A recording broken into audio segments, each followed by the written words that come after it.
Auto generate thumbnail is not an option on my version of the Android app. Oh, it's Jackie Tech and me trying to sort out the thumbnail thing earlier. Tap library, your videos next to the video. Tap more, edit thumbnail. That, I don't even know what library. The library doesn't ring any bells. Not on Android.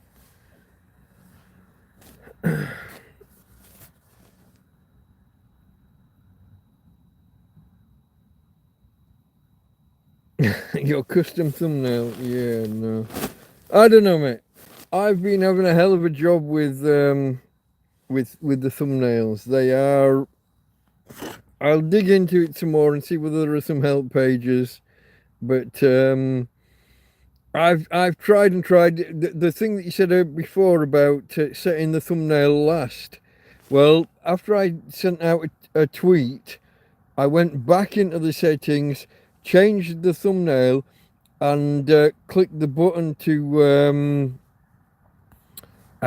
share as a post on YouTube before even saving the thumbnail.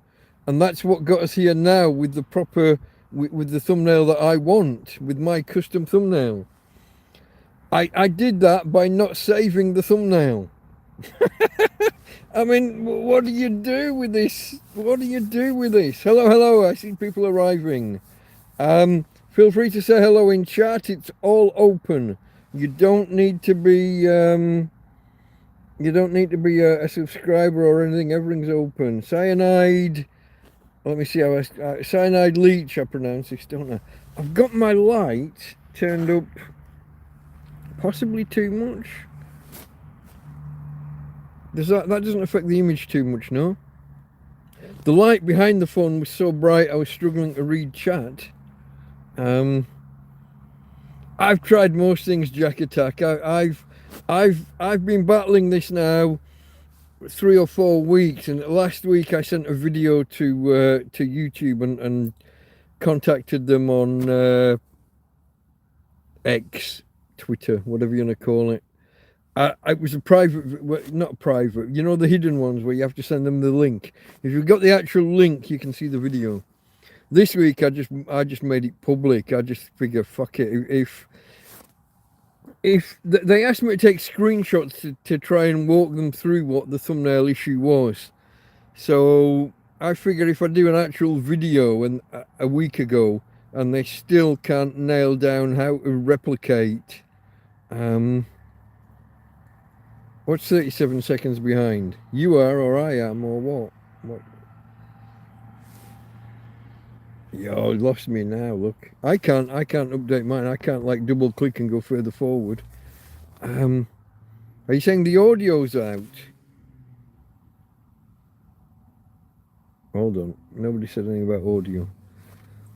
How are we doing, folks? When I say bang, does it match the video? If there's some kind of audio delay, I can come out and come back in and see whether we can keep going. No lag, okay. That's okay. Jack Attack and his -3. Okay, Jack Attack. Oh, Jack Attack. Okay, so you're just watching a video. We're only 3-4 minutes in and you're already 37 seconds behind. Well done. That's a nice trick. How do you do that? Thumbs up, folks, if you wouldn't mind. I see that we've got the one. But I am just waffling on for the first 5 minutes about my travails with okay, Jack Attack's playing at 1.6 speed just to bring me back up to so it doesn't miss anything, but to get back synchronized. Good plan. But I've been struggling with I think a lot of people have. I've spoken with a few people who've tried setting streams up, and if you go to when you're in the listing of the listing of videos on the YouTube kind of homepage or the homepage of the app, and if you see the little tab that you can pick topics, science or this or that, but if you click live, you'll find like about 1 in 10 or so are just showing like a default thumbnail, not a proper design thumbnail. Now, if you go in to create a stream and go live straight away, that's what you're going to get if you don't edit and create one. But if you're on Android, it seems not to matter whether you upload a bloody thumbnail or not. You end up, once you go live, you end up with the default thumbnail, which is just your profile picture and a circle in the middle of the screen. And I've just battled and I just spent an hour trying to make a thumbnail work for this. Even the thumbnail's already prepared, but it's just like, use that thumbnail. Just go use that thumbnail. Fucking no. Just no. In the end, I loaded the thumbnail, didn't save it, and pushed a button to make an announcement on YouTube, and the announcement's gone out with my chosen thumbnail. But probably you guys, when you're seeing this listed in listings, it's probably using the default again by now. I don't fucking know. I think Jack Attack said he saw the default, and then when he clicked through, saw the proper thumbnail. But that was before we'd gone live. I don't know, folks. I don't know. Let's do the what's the word I'm looking for? The traditions. There's my girl. She won't get in bed with me at the minute. She's insisting on being down that end of the bed. I think it's because I've got the door open still.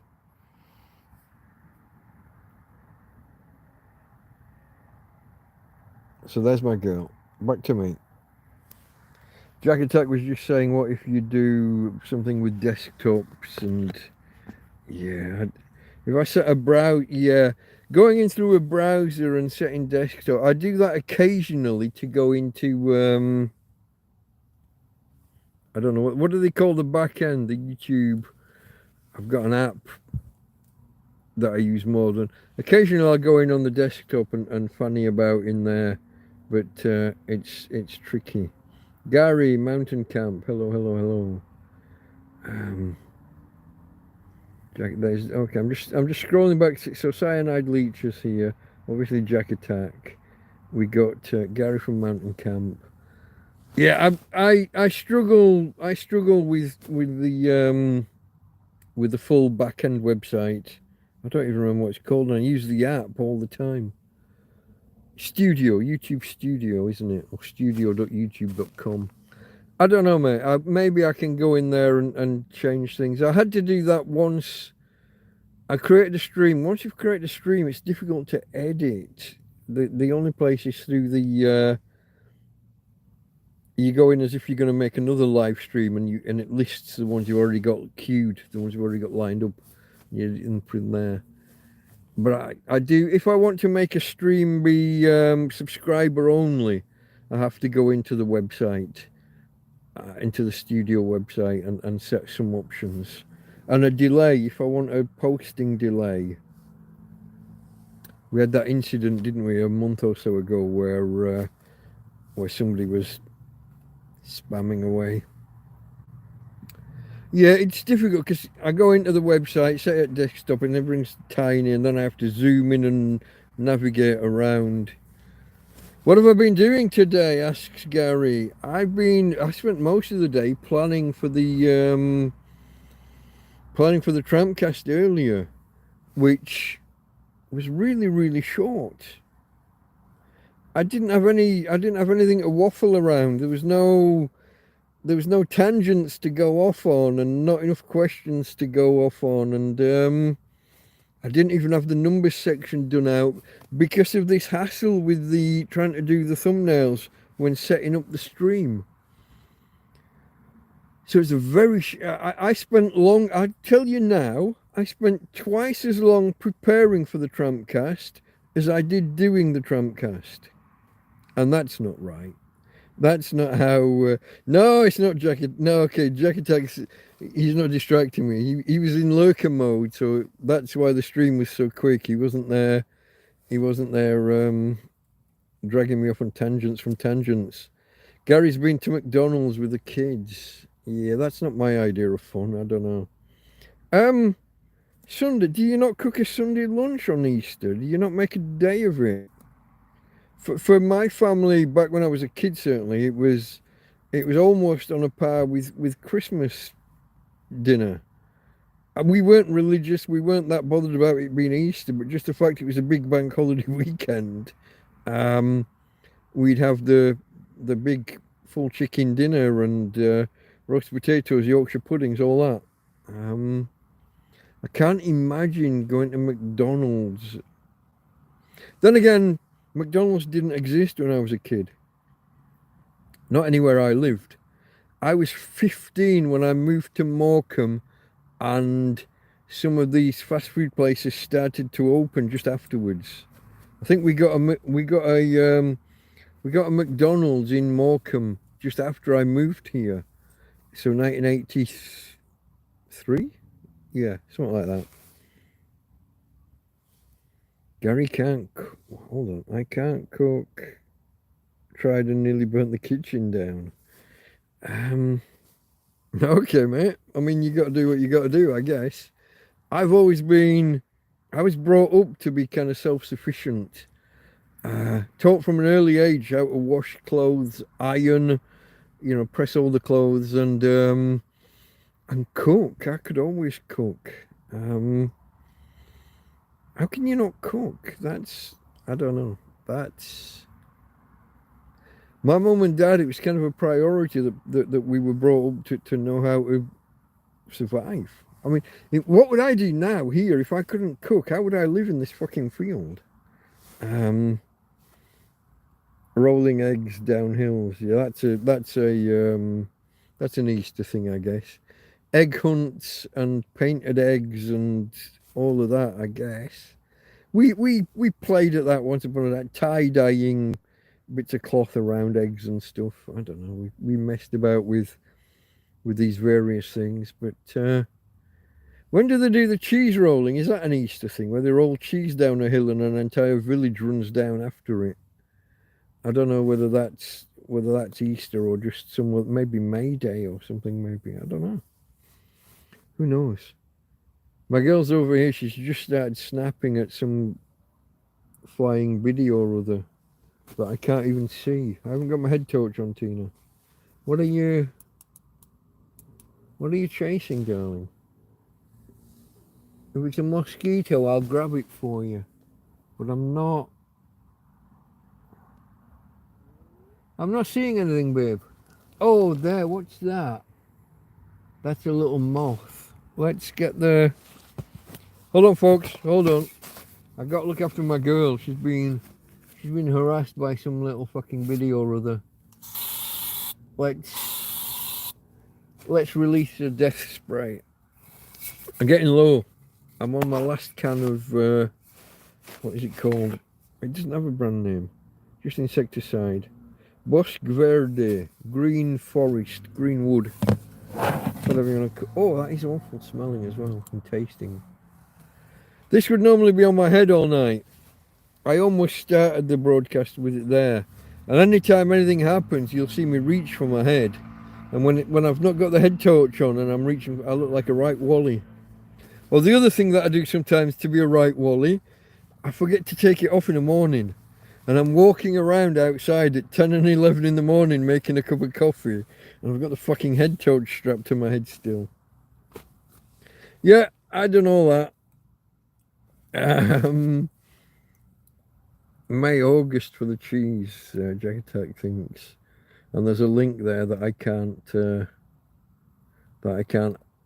if I click on that now, then the stream goes bye-bye. Have I done, I haven't done cheers yet. Cheers to the subscribers and for you guys just for being here.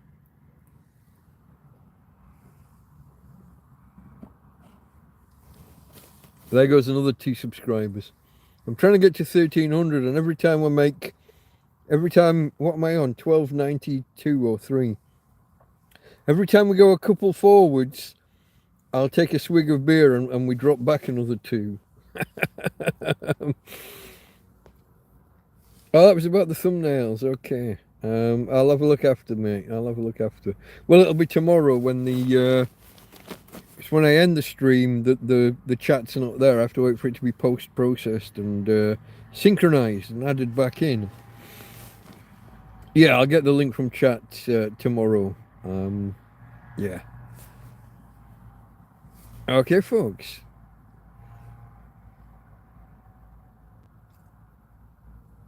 Yeah, it's tricky if you use an insecticide in a confined space. Luckily, this tent is possibly the world's most ventilated tent, given that 3/4 of the walls aren't here. Um, I can in daytime I can look out of this. I can look out of this triangle here. This section. I can actually look out. There's no wall there. The wall's there and not there. There's a breeze. The doors are wide open at the minute, and the opposite side's got this slit from ceiling to floor. The window is the only part of that wall still there. The wall around it's all fallen away and gone away. As you know, there's no roof apart from a tarp put over, but with a gap and air blowing in and under. It's all. How's the beer situation? I am well provisioned today. I got some beer a couple of days ago, and then Anthony turned up and brought me a 12 pack, and he'd put 6 of them in the freezer first. He brought me 12 beers. I didn't understand it first. I thought he'd brought me a 12 pack and 6 cold ones, but the cold ones were out of the pack. Yeah. A suntan indoors. The other day, here's what I did the other day, Jack Attack. You'll like this one. When I was tidying this half of the tent out, I took everything out. This was a totally empty room. God. Right, I take everything out. I throw a bunch of stuff away. I dry out all my clothes and this rug that has kind of rotted in the bag in a hold all. I got all that out. And when I come to bring things in, it's more crowded now than before. And I'll tell you why. Just give us a second. I'll see whether I can turn the camera. I can, look, the light came on. Is that? Yeah, the light's on. This corner, I can't get into now. There was one of these, I had one of these plastic, do you see this plastic tote box? Hold on, there isn't a light on. There we go. See this plastic tote box? I got a few of these. Okay, I got these. They were over in this corner. And when I've taken everything out, that corner of the tent has collapsed inwards. And I now can't put stuff over there. So I am now more cramped. Despite throwing stuff out, I'm now more cramped in this room than I was before. I've only got 2/3 of what I had, and yet I'm more. It impinges on my living space more, because there would have been shit over in that corner. Instead, now it's piled up here where it wasn't before. It's not for too much longer, though, is it? Sometime this next week, almost certainly, we'll get the new tent up and go from there. I think even Tina's looking forward to it. Yeah, it's the bizarrest thing that you take stuff out, you throw half of it away, you bring it back in, and you've got less space than you had before. How the fuck does that work? It's an interesting conundrum. It's an interesting conundrum. I'm not sure. How are we for light? Are you okay with me like this, or is this a bit too dark? If I turn the light up, I'm going to have to move it somewhere else because it drowns out my screen and makes it difficult to watch. We're on a slope as well, I'm noticing. I don't know how or why. Is that? Oh. We're all good. Okay. Lighting is fine. 2 of you say so. Okay, folks. I thought we might have had a few more join by now, but it looks like it's going to be a quiet stream. It is late again, and I only pushed the notification out quarter of an hour or so before we went live because of YouTube shenanigans. What can you do? What can you do? What do we want to talk about, folks? Have you guys got questions for a tramp? I know the regulars, you've asked all your questions a million times already. Oh, I was talking about the other day when I was emptying the tent out. Suntan indoors, said Jack Attack. I took, because it had got wet in here again, I took the roof off. I took the tarpaulin off. So it's just the bedroom, it was just a bedroom roof, which is just a mesh. It's just a thin black mesh. But I wanted to get air in and out, and wet air. Damp air is not going to get very... It gets hot under the plastic when the sun's out. But if you leave the plastic there, the air just stays inside. It's not breathable. Tarpaulins are not a breathable mesh. So I took the fabric, I took the tarpaulin back. So it was just you had the remnants of the original tent roof and then the bedroom roof. But it got windy. So all of these bits of the original roof that have kind of, as the tarp's been dripping and the original tent, the bits of plastic were still there, they were an extra barrier against the rain, helping to guide it off to the sides.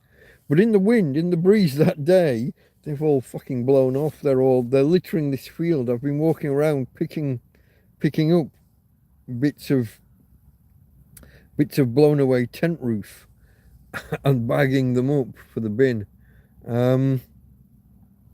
So the next time it rains properly, so today it was thunder and lightning and we had a little bit of rain, landed on the roof, but it stays warm. It ends up evaporating before it does any damage when it's such a little amount of rain.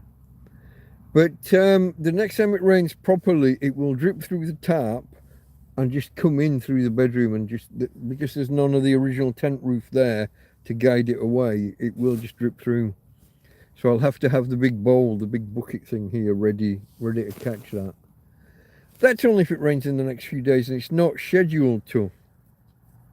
If you've watched any of my videos about weather forecasts though, today's thunder and lightning didn't exist until, was it first thing yesterday morning? So all week, obviously, I'm looking at the week ahead. I'm looking at 7 and 10 days weather forecasts. And the days are all going to be sunny and it's all going to be marvellous. We're all living in Xanadu, you know, it's all brilliant. Suddenly I opened the weather forecast yesterday morning and it's like, oh, tomorrow, thunder and lightning. Oh, fuck, really? Wow. Thanks. This morning I open it and it says 8.9 millimeters within 1 hour. That's a lot for 1 hour. And then it evaporated as the day went on, and we waited for that hour to come. It became 3 millimeters and 2 millimeters, and when it actually happened, it was spitting. I could have gone out and danced between the raindrops for an hour and come in and still be dry. It was nothing. Some nice thunder and lightning for a little while in the afternoon, in the mid-afternoon, but nothing much. But yeah, weather forecasts, what can you do? Hey babe, hey, come say hello. She's looking at me all funny. Let me see whether I can. Normally when I do this and the light comes on, oh, it isn't coming on automatic at the minute. There she is. Normally she'll look away. Hey babe. Hey, Tina girl. Hey, can I get a cuddle? Can I get a nice cuddle? Let's show the people what a lovely little lady you are. Yeah. Yeah. Hey babe. Hey babe. Yeah. That's my little Tina girl. Let's turn that off. She's obviously not she's not impressed by oh, back again. It's got me now. They fixed the app, the part of the app where I click to reverse the cameras, to switch between cameras. It used to take 2 clicks to switch. Now it does it first time again. And it defeats me, it loses me. Okay, folks. Oh, what's up? I don't know why I can't get chat to stay up. Hold on, let me Whiting is fine. Cyanide leech, I missed a couple of days. Has the rodent situation improved? The rodent situation, Dancing Naked in the Rain. Now that was, I remember that song really well. Linda from Lowther. Okay, ask me another time. Linda from Lowther. Yeah,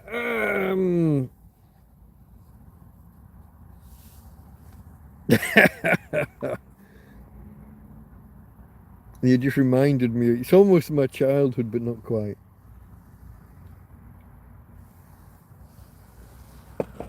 I can't think what year that would be. 90? A couple of years either side of 90, but I'm not sure what. What was I saying before that? Sorry, I cut myself off mid. The rodent situation, Cyanide Leech asked. I'm gonna declare the rodent situation well in hand. We've killed 10 in total. 6 on the first night, none the next, 2 on the third night, and I think 1 the next morning, and I think we got 1 this last week. Something like that. I could be off by 1 or 2. But, oh man, for 3 months before I got the traps, I would be sat here now listening to them running around, and I'd wait 5 or 10 minutes, and then I'd go and stand by the door, get the head torch on, run out and scream and tell them to get the fuck out, and smack various bits of shelving or various places that I thought they might be. Chase. Occasionally I'd see one scurry along the edge of a wall, and I'd chase it. Occasionally, very occasionally, one would run through the middle of a room, and I'd try and punch the floor or stamp on it, or whatever part of my body was nearest at the time. The last couple of weeks have just been heaven. It's silent. Even if the trap goes off, that's just it. I don't hear the mouse first, so there'll be maybe there's one just roaming about, and then trap goes. There's no death throws. There's no mouse running away with the trap caught on its tail while it tries to flee. But they're dead. The design of the trap is it doesn't go off unless something's got its head in there trying to eat the food, and when it does, it's the I showed it on the TrampCast last week, the TrampCast proper. The teeth kind of interlock on the trap. There's no messing. There is no messing. It just grabs them and they're dead. Crushes their head or neck. There's no death throws. They don't get caught by the foot or the tail or the back end and try and run up. There's none of that. Just dead. Oh, I got the hiccups. Bit of acid as well. I had a breakfast this morning, and I don't think I've eaten anything else. Oh, I had half a dozen biscuits. That's all I've had all day. 1990, so I was, yeah. Bigger versions for rats. That'd be nice. I haven't had rats inside this year. Last year, because of the design of the tent, where the fabric came down and stopped, and a separate ground sheet. Last year I would have rats in the vestibule.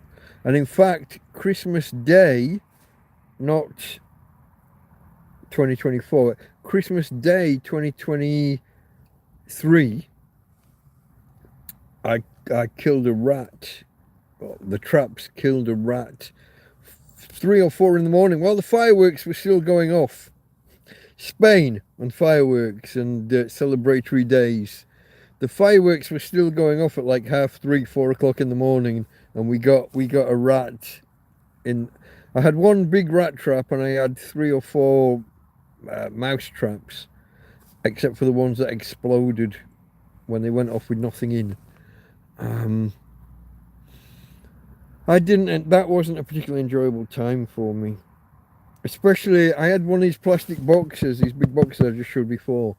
I had one of those outside with the dog food in, and Tina managed to kick the side of it in. And I patched it and repaired it, and it was great for months. But eventually they started getting in through that broken side. And so the box would be closed, but there'd be a rat inside. And I'd take the lid off and have to try and fish the rat out of the box. And the buggers can jump. Big beasts, but they could jump about 2 meters that way. When they felt their life was in danger, I had this fuck off big 2 meter long pole, this kind of diameter, and a big point on the end. I'd had it hammered in the ground and a Christmas hat on top. I took it out with Skip sometime, but I was trying to. I would, when I heard movement in the bushes, I would be stabbing in the bushes, not expecting to actually get anything, but expecting to kind of frighten them if it lands somewhere near them. But then when there's one in this box, I take the lid off and I start fucking hammering the shit out of the dog food in the box, trying to stab the rat, and the rat leaps out of the box and just fuck, 1.5 meters or more that way, bang. I got an admiration for them, even though there's that yuck factor. There's that you obviously don't want anything to do with them. You certainly don't want them inside your living space. And the mice this time got out of control before I got traps. If I'd had these traps that I've got now, if I'd had those 3 months ago, this would have just never been a problem. It just wouldn't have been an issue. So okay, the blue. I always remember it as Pearl Jam. It's Blue Pearl. Yeah, take me dancing naked in the rain, cover me in ecstasy, something like that. Yeah. Bigger versions for rats. Yeah. I don't know, folks. What else is there to say? Thank you for the thumbs up, those of you that have. I know the numbers are a little bit low. It's a quiet one. I'm guessing that Easter Sunday, most people have got places to be, family to be with, and so forth. So I didn't expect this to be a long one. I didn't expect it to be, a massive attendance. I'll keep going for a little while. Maybe we'll talk about a little bit of science news and stuff that's happening out in the world. Yeah. Rats, mice, badger, whatever. If they're outside, there are hares and hares or rabbits. I'm not sure which. There are snakes apparently, but they're not native. They're escaped. They're like escaped pets. There are snakes in this field, according to the Spanish bloke the other side of the field. But I don't want any of it inside here where I am. We had the one at Christmas where the cat came in through the side of the wall. The doors were all closed up, but there's so many holes in the walls. A cat walked in looking for wee beasties to eat. Yeah, that. I mean, what do you do? I frightened him away by accident. See, I would want a cat here, wouldn't I? A cat would be ideal to catch the mice. That would have been a natural solution without going for traps. But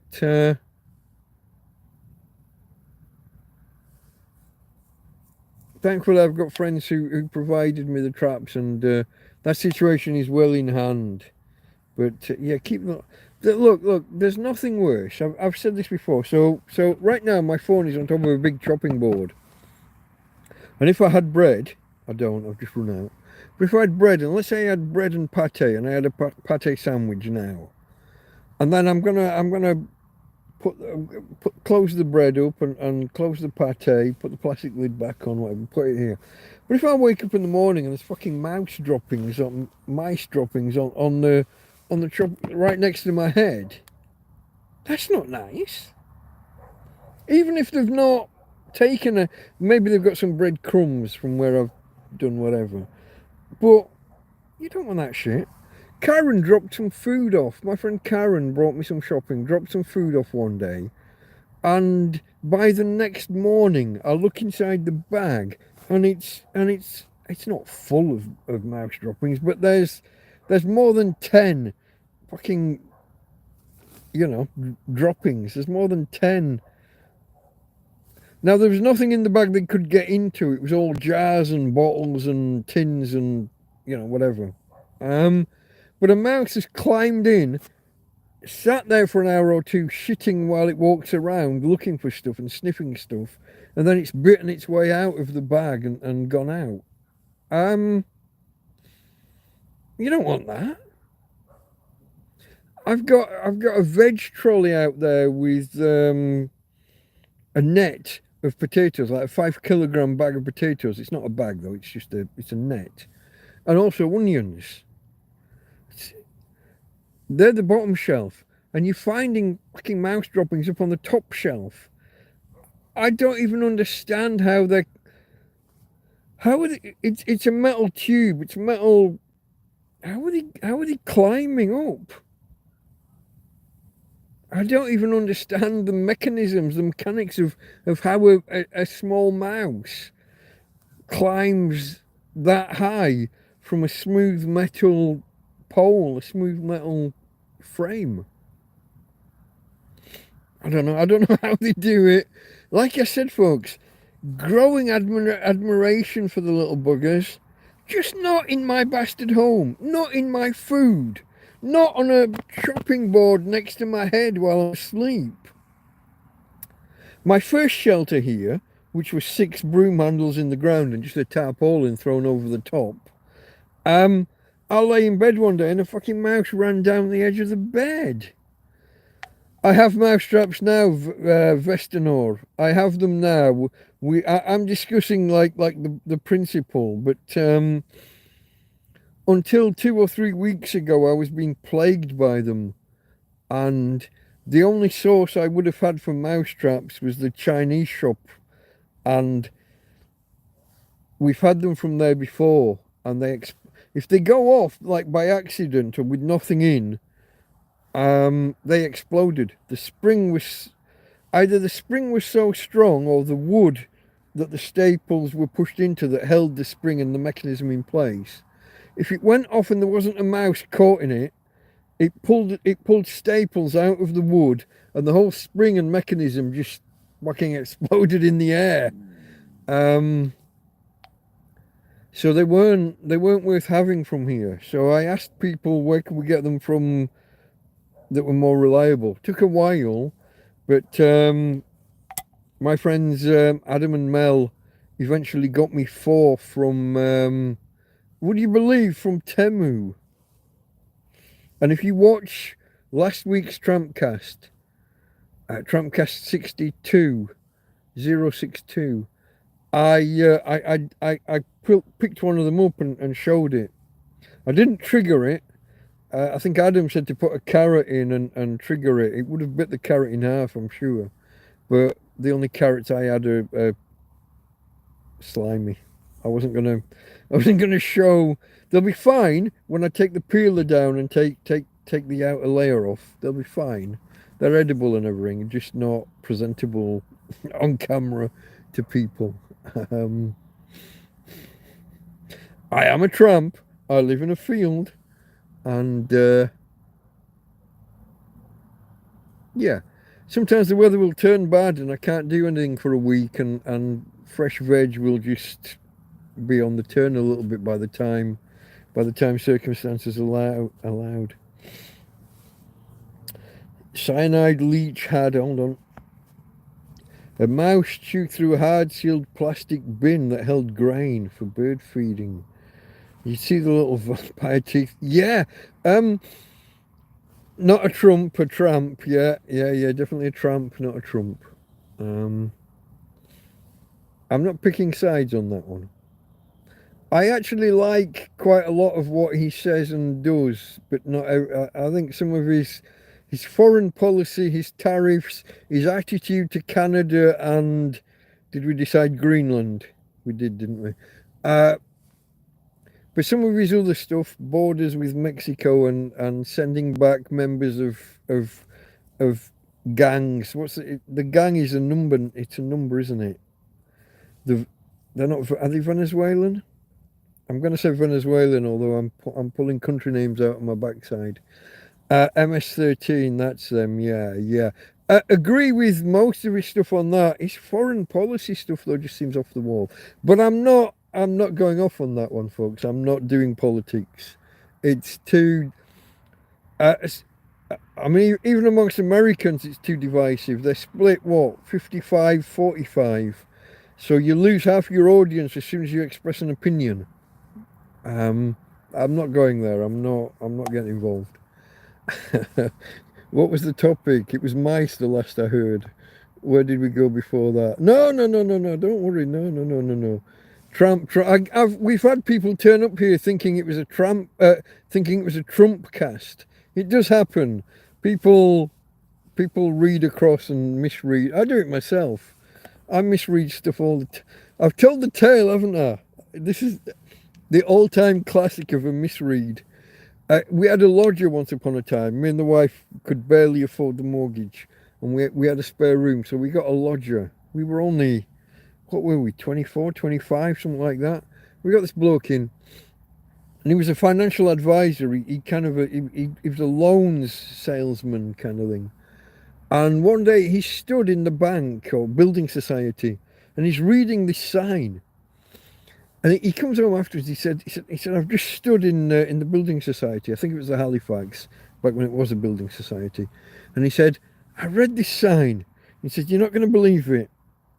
He said, I read it, couldn't believe my eyes. He said, I read it again and again. He said, I stood in that queue I was in the queue for 15 minutes. For 10 minutes, for the first 10 minutes, I couldn't get past the wording of this sign. And he said, and eventually I looked away and looked back, and it wasn't what I thought it was. Now, what it actually said was, make your pension grow. But that's not what he read for the first 10 minutes. Make your penis grow. Sometimes you just misread something and it gets stuck and you don't see past what you think's there. So we've had people turn up here thinking it was a TrampCast, not a TrampCast, but no, I am a Tramp. MS-13, that is the group indeed. Getting the best deal for the US. Yeah, I understand entirely. That's his aim. I just don't know whether telling Canada that you're going to invade them and telling Greenland you're going to invade them. The tariffs, nobody knows what his game plan is there, or whether it's going to work. I have a suspicion that all these countries at the minute where he's reduced the tariffs back down to 10%. I think when the 30 days or 90 days, whatever it is that he said, when that's up, I think he's going to tell them that they have to put tariffs on China, or he's going to put tariffs on them. I think that's the plan. I think he wants to make all the other countries attack China, fiscally attack, financially attack. Tom says dyslexic. Kind of, yeah. I don't know whether reading pension as penis is dyslexia or not. Sometimes you scan a word, and I guess we all take shortcuts, mental shortcuts. You read the first letter and the last letter, and you fill it, and you see the collection of letters in the middle. There's a psychological test they do where you can take, if you write a whole paragraph, and you leave the first letter and the last letter of each word, but you just randomize the letters in the middle, people can still read the paragraph.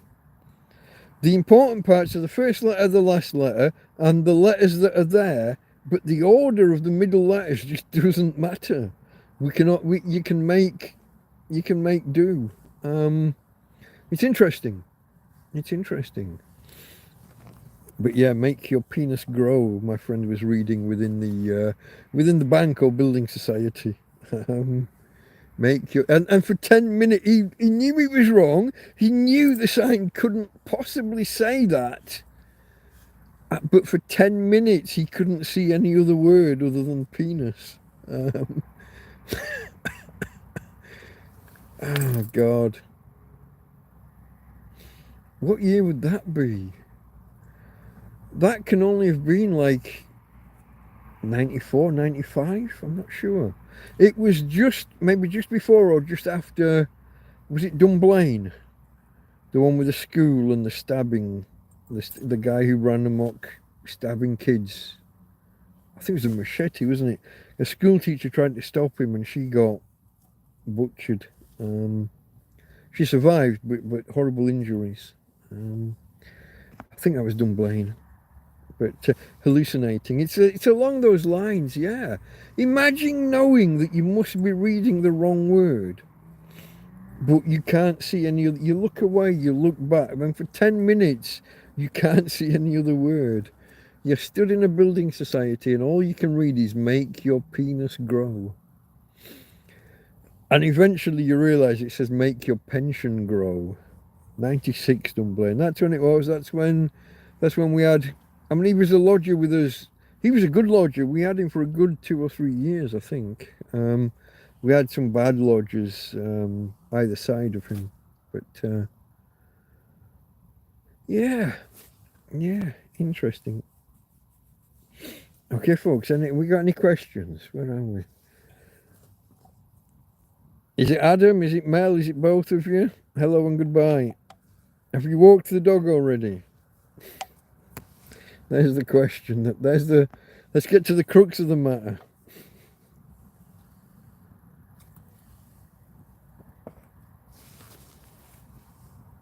I missed a lot of you earlier when we did the TrampCast proper, rather than this hangout. What's the temperature? That's a good question, and I don't think I can tell you because I would have to turn away, and that would end the stream. Cheers, Jack Attack. Right, let me just have a scroll and see whether I can get a.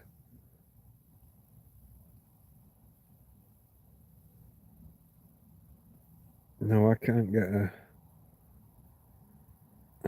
temperature readout without. There's nothing in the. I can scroll down and bring down the alerts or the notifications.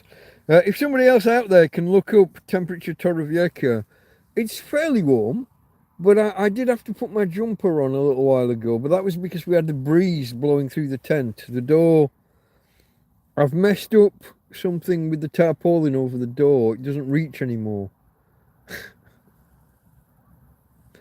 I've re-secured things and I've messed up a little bit. I can't close the door at the minute. I'll have to rework it tomorrow. 15 degrees C. It says windy. There's nothing. We haven't got a ripple of wind. Not a ripple. We did have earlier.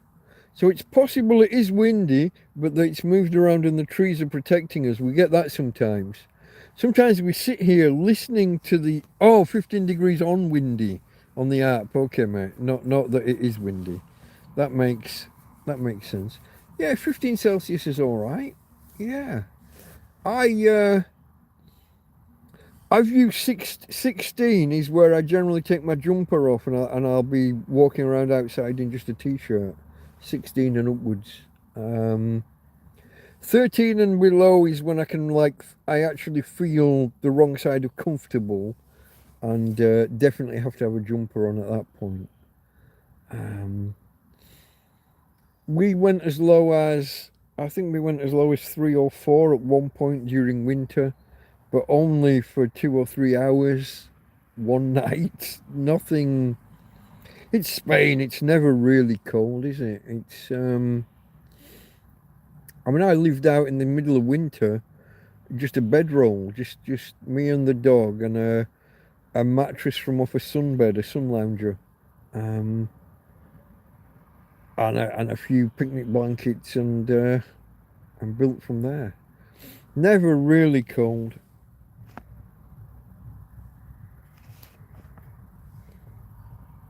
Westernor's from the Shetland Islands. We've got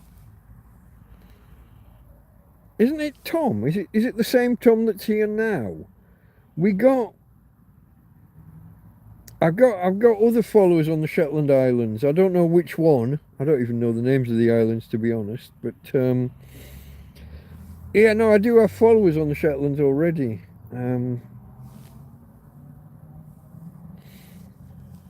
Samsung weather apps is 14. Okay, somewhat balmy. Yeah, yeah.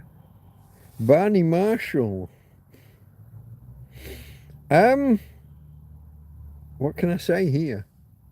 It's a good surname. Let's just say that. It's a good surname. Hello, Barney. I think this is the first time I've spotted you. I don't know if you're a subscriber, if maybe you've been a subscriber for a while. First time I've seen you in chat, I think. Hello, hello. Okay, I scroll, but I've caught up with everyone. But I definitely have subscribers, and I definitely have a subscriber called Tom on the Shetland Islands somewhere. So yeah. Okay, folks. Let me just.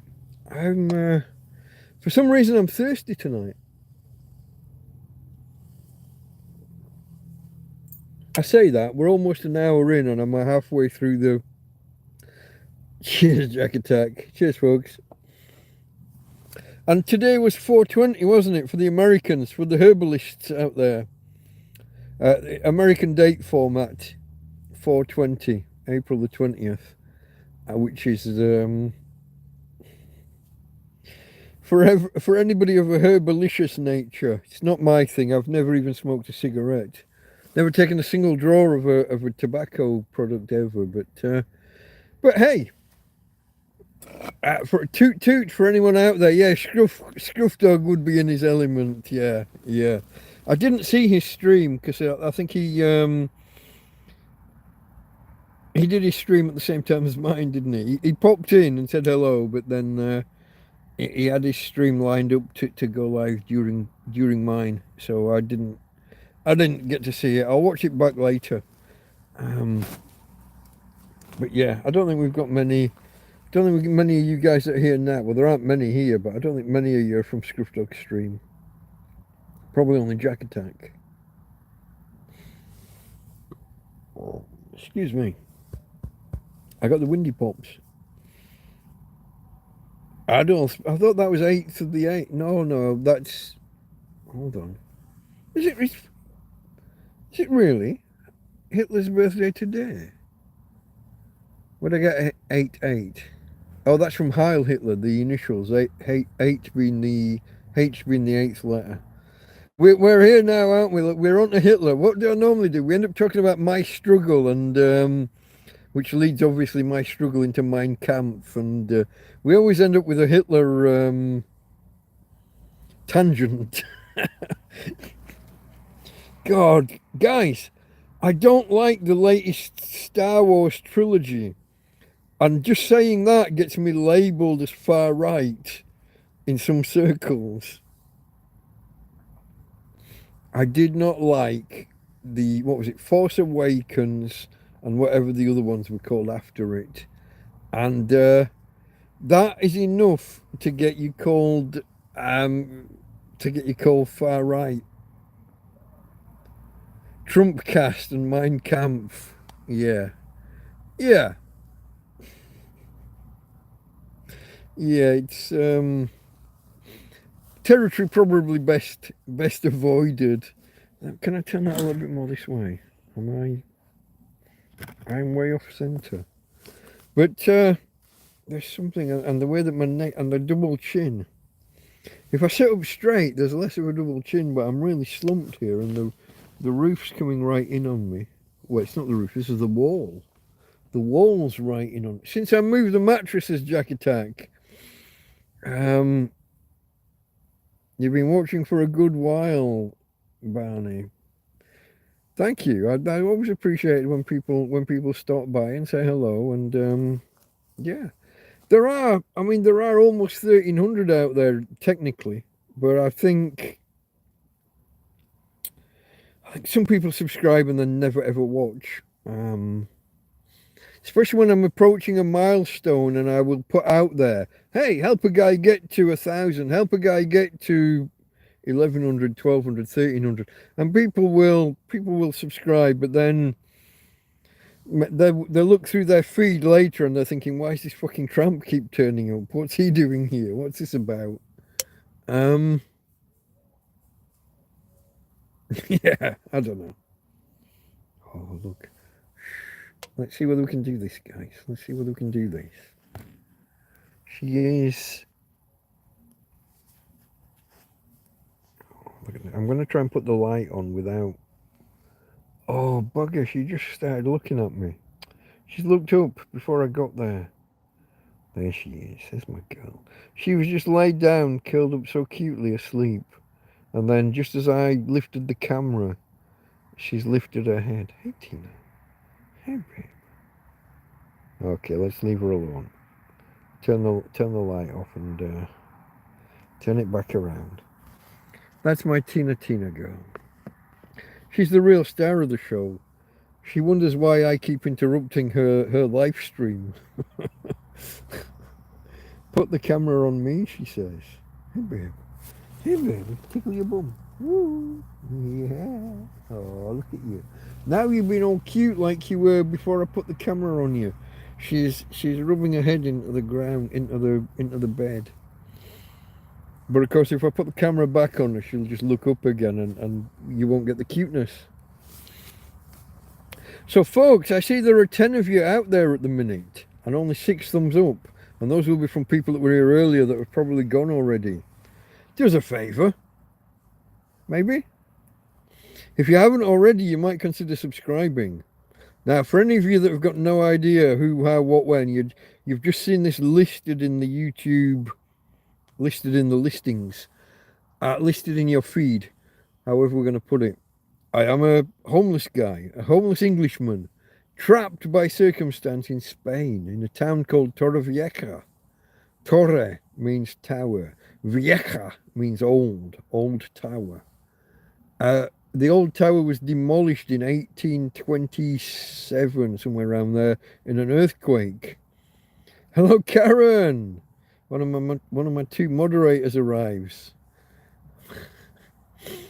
I feel like it's putting you down just calling you a moderator, Karen. One of my friends arrives in the stream. I am a homeless guy, basically a tramp, a hobo, a vagrant, an indigent person, a person of no fixed abode. I've got this whole list. This is a TrampCast Hangout. It's a less formal show, no real structure, just waffle on, chatting with you guys in chat.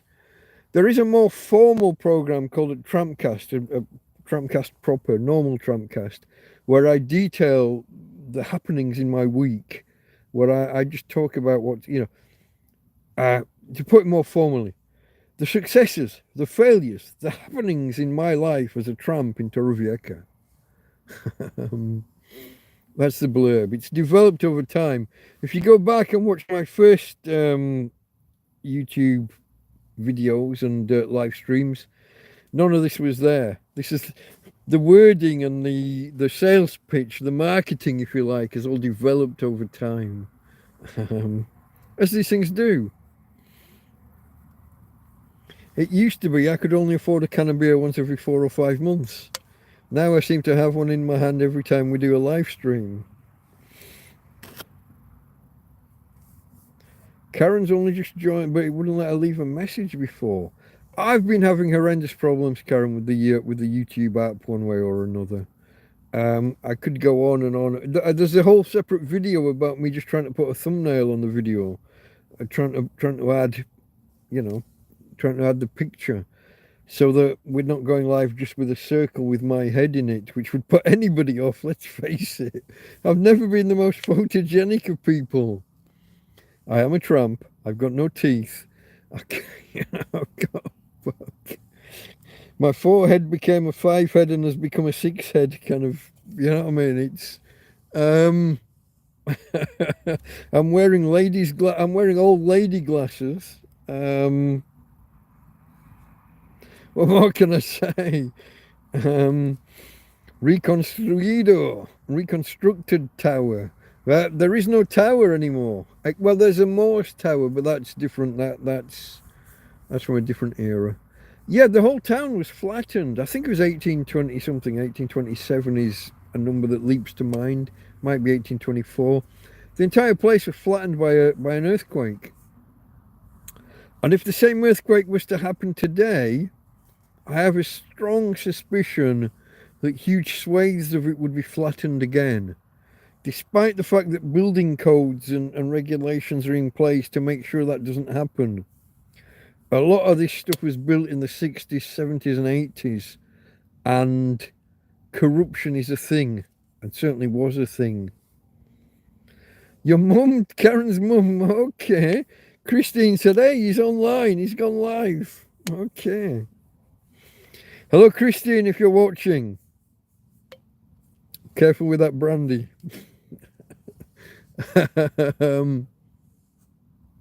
Hi, Christine. Happy Easter, love. There you go. People are typing. Is she still watching, Karen? I hope so.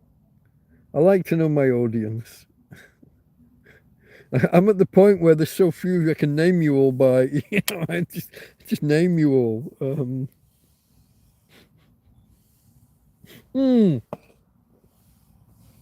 Really? A mouth this big and I managed to miss. Sat outside still? Well, what time is it? Hold on. 11:30 and your mum sat outside. Did it not? It's not windy now, but did it not get windy earlier with you? We had quite a breeze blowing through here. Quite the breeze. I'm trying to sojourn, folks, into my science talk. I've got a few articles that I watched and what have you earlier that I want to kind of move into, but I'm finding myself just chatting shit with you guys, which is fine, you know what I mean? It's all right. I did just prepare a couple of topics or read a few bits in case I run out of things to say, but I'm all right. If you're all right, I'm all right. There's still more of you here than there are thumbs up, though, folks. Come on. Do a tramp a favour. Send Google the message that, hey, this guy's entertaining. Even if I'm not, just lie. You know you want to. Come on. Go on. Push the button. All you got to do is touch the screen. Touch the video player. If you're in full screen, touch the video player. Or click if you're on a mouse. And click. Okay, most people, Vestinel's already give it a thumbs up. The garden's sheltered. Oh, even if there is a breeze, she's not going to notice it. Okay. She got a roof over her head as well in case it rains. We did have a little shower earlier as well, didn't we? Thunder and lightning. Very, very frightening. Galileo. Did you know, just as a total aside, Galileo, his father was the head, I think, of the musical society in whatever town it was. Naples, Genoa, possibly Rome, I don't know. He's the head of a musical society at the time that opera was just kind of kicking off. Opera was like the sci-fi of its day. 1600, I'm talking about, roughly. And when they would do opera, so they'd do the singing and everything, but then they start doing it in costume, and then they start doing the stage decoration and everything, the pulleys and lifting up the sets and everything. And for a good 100 years or more, opera was like the sci-fi of its day. It was a stunning performance, something that people had kind of never seen before. Hold on, where we going? Karen said something. She's having a drink, smoking, and reading her book. Okay, so she's not listening to me in the background anymore. I got a book today. It's a Frederick Forsyth novel that my friend Colleen just dropped off. I haven't started it yet. I'll maybe have a sit outside tomorrow and have a read. But I just found it really interesting that Galileo's father was instrumental in this new art form at the time. Opera is possibly the longest running single art form that we still have with us today. In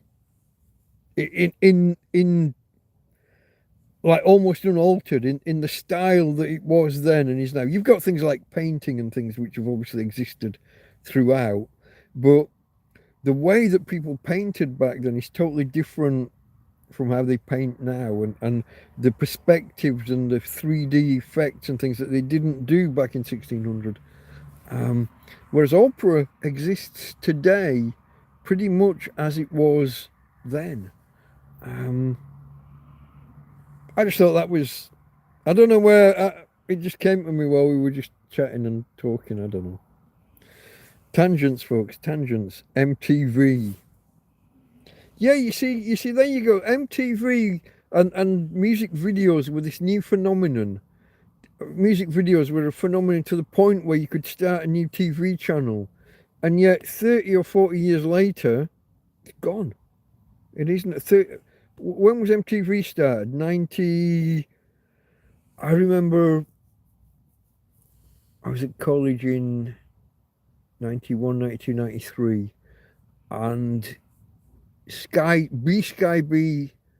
British Satellite Broadcasting and Sky Broadcasting were competing side by side, and then they merged. So somewhere around 92, I would say, in the UK, MTV became a thing. And does it even still exist? Or is it, because they started showing, rather than music videos and stuff, they ended up showing like reality TV, didn't they? They had one of those first reality TV programs where a bunch of students were living in a house in, I'm going to say New York. And from there, they're not even a music channel anymore. Jack Attack suggests 92. I went with roughly there or thereabouts, yeah. In the UK at least. It might have existed for a year or more in the States first. But 30 years later, and if it still exists, it's just a nothingness. It's an also ran.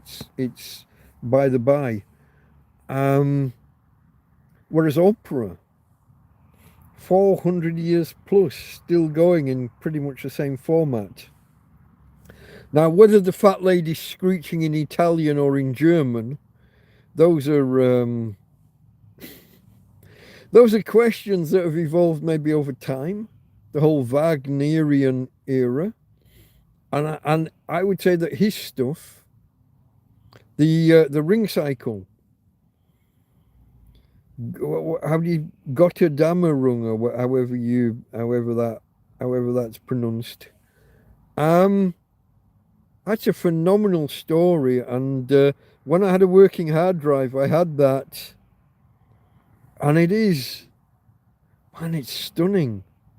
You got to watch those back to back, and like an hour and a half, 2 hours each, and you take a day to watch the lot, and it's a little bit tiring because subtitles. But the performance, that's peak opera, and I'm a working class lad from Barnsley, a coal mining town.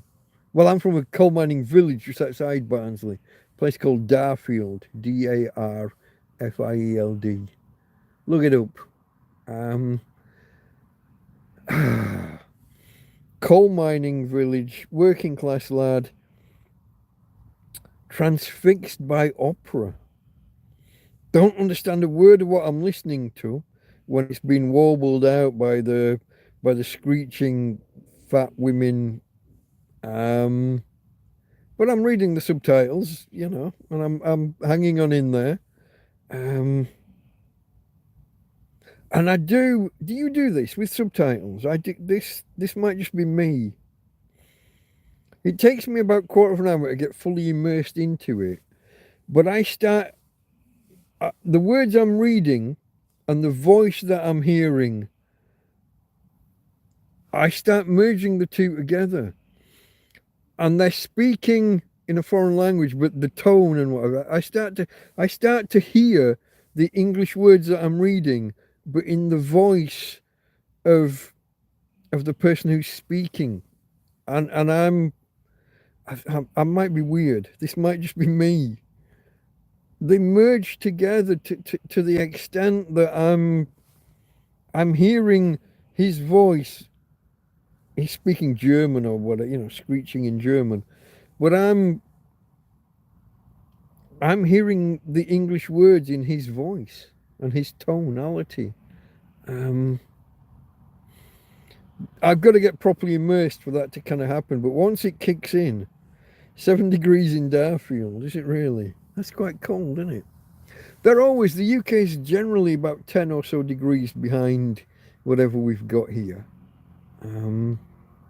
Except for when it gets stupid hot here. In summer, when it starts hitting 40, Darfield won't often be hitting 30. Probably never hit 30 in Darfield. I don't know. 25 is probably your limit, and probably for half an hour. Where do I begin there? Hold on. Godmalaka Twajan Michaela. I'm absolutely certain that my pronunciation was way, way, way off, but happy Easter to you. Yeah, thank you. Yeah, definitely the first time I've seen this. I've seen your name in comments or chat. I'm going to guess Norwegian, but although there's no funny accents or anything, feel free to correct me and tell me the who, how, what, when, where, whys. Where are you from? Is that an actual name? Is it a nickname? Is it a town name? What are we? God is usually good. God Malaka Twagen Michaela. I'm sorry, I've probably butchered that in all sorts of weird ways, but so it's not just me with the subtitles and the voice. After a while, people extend this to other texts read by an actor, and we'll start hearing it in his voice. So it's a thing. I thought it might have been a form of what's it called? I know this word, and I'm making a fool of myself now by not remembering it and not knowing it at the time.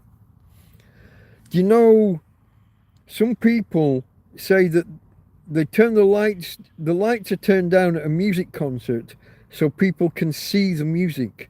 Some people mix their senses, they merge. And this is why at a music concert, the lights there's no real reason for lights to go down at a music concert, or shouldn't be. There's a word for it where your senses get melded and mixed, and synesthesia. I got there before anyone corrected me. Oh, cyanide leach. I had to scroll. You were off the bottom. I got there before I saw it, but you're right. It is synesthesia. I'm going to call that a draw. Synesthesia, yeah. But it's true, isn't it? Why when you go to a music concert do they turn the lights down? And a certain proportion of the population, maybe as much as 10%, say that they can they see the music notes. They see certain notes have colours, or for some people they have tastes. They can taste the music, or see the music. They see lights and they see. It's strange. But you ask yourself, it's almost a universal thing that at a music concert the lights get dimmed. Well, why? That's interesting. That is interesting. But that whole thing of me hearing the voice of the word saying the words that I'm reading, even though they're actually speaking a different language. It's not just me. I'd love to know a percentage. What percent of people do that? It's probably not everyone. But yeah, no, that's fascinating. But yeah, I thought it bordered on synesthesia. I thought it would be a related Vincent van Gogh was a synesthete, or likely a synesthete. Oh, we're going to go somewhere with him cutting his ear off here, are we? Are we? Well, he saw something he didn't like, so he cut his ear off. Don't know. I mean, those guys, yeah, the bordellos and things, and the various diseases that you could catch in those places that had mind-altering properties. TrampCast tastes like ear today. Yeah, ear today, gone tomorrow.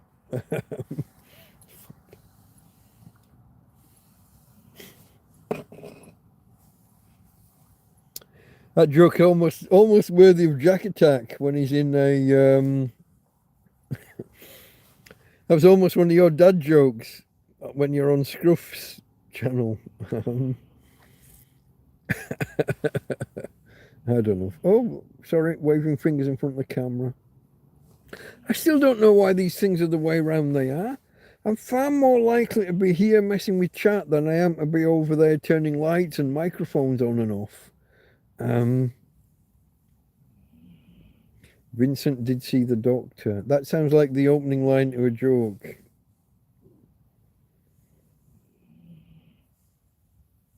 Or he saw the doctor and then cut his ear off because of synesthesia. I don't know. I don't know, folks. Where do we go from here? Something I was reading earlier. And I know whenever I read these science magazines and science websites, I got tricked into oh, that doctor. Okay, Amy Pond. And okay. The Doctor Who. Amelia Pond. I got there in the end. Okay, that was a good episode. I did enjoy that one. What was I about to say? I got tricked into signing up for a fucking website. I should know better. I was reading some science headlines and it said, oh, you know, it was like it was behind a paywall, and they were like, oh, you can carry on reading for free, just sign up. So I signed up. I just pressed the button, signed up with Google, and it does it all automatically, and you just carry on. And after signing up, it said, oh, you get 3 articles per month. Here we go. Jagadek starting the dad jokes. He's on a vodka diet. He's lost 3 days already. That's like Ollie Reed. Here we go. But no, I signed up for this thing because it said, oh, you sign up and carry on reading articles. And after I'd signed up, they said, yeah, you get 3 articles per fucking month. And I'm a monster for reading that kind of shit. I would read probably 3 articles an hour every hour for the next. You know what I mean? It just. I felt cheated. I'm going to unsubscribe as soon as I can tomorrow, because 3 articles is just. What's 3 articles per month? What am I meant to do with that? All I need to do is carry on reading them just through not the Chrome browser, but within Android. When you do a search, you're within Chrome, you just don't know it. And when you're on one of these sites that sets these limits, like, oh, you can read 3 articles and then fuck off, and they start putting up the paywall, all you have to do is clear the cache and carry on and get another 3. Clear the cache, get another 3. So signing up for a site and then finding out that they've graciously allowed me to read 3 fucking articles, that's no use to me. I'm gonna read. Yeah, I'm going to read way more than that. I'm going to read 30. I'm going to read 60, 90, 100. I don't fucking know. But one of the articles that caught my eye was, and there's always, whenever you go on one of these science sites, there's always somebody pushing the latest. Well, the 2 things that you will always get is an Alzheimer's breakthrough, um, and a Parkinson's breakthrough. Any science website that you go on, you're gonna within the first 10 articles, you're guaranteed to have. I'll tell you a list of other articles you're bound to see, but always an Alzheimer's breakthrough, always a Parkinson's breakthrough, always the next great battery technology. Batteries that store 10 times more than any other battery chemistry ever, and they're just on the horizon, according to the guy who's just published some article and some, yeah, not peer reviewed yet, but he's out there getting the press coverage. There'll always be the latest and greatest proof that there's probably life somewhere out there on some planet or other that we can't really even see properly. I could keep going. There's just always, there are these, and these have all been in the news this week. We've got the four that I've said so far. There are articles out there about how certain we are that there's life on some planets. Cambridge University published, or a professor from Cambridge University published something, and the gist of it was the spectroscopy that we're doing now on the atmosphere of a planet passing in front of its star that's way, way out there contains some chemical that on Earth is only produced by life. And until a few years ago, we thought was only ever produced by life, and therefore there must be life on this other planet. Except in the last 5 years, we found other ways that this chemical can be produced just through natural chemistry. Doesn't involve organics at all. So saying there's chemicals on that there planet that on Earth are only ever produced by life doesn't mean, it's too much of a stretch to say that therefore life on that planet. Too much of a stretch. We now know other ways that those same chemicals can be produced and doesn't involve any life at all. And it's just a leap. And not peer reviewed yet, but grabs the headlines and travels all around the world. What's the saying? A lie has travelled kind of 7 times around the earth before the truth's put its shoes on. Something like that. There's a phrase, something along those lines. And we're seeing this more and more with science publications. Journals that used to be like the most respected in the world. And if I just say that a lot of them lost their sheen 5 years ago, I'm not going to name the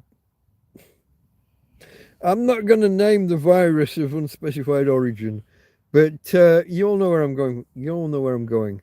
And I'm not a conspiracy theorist.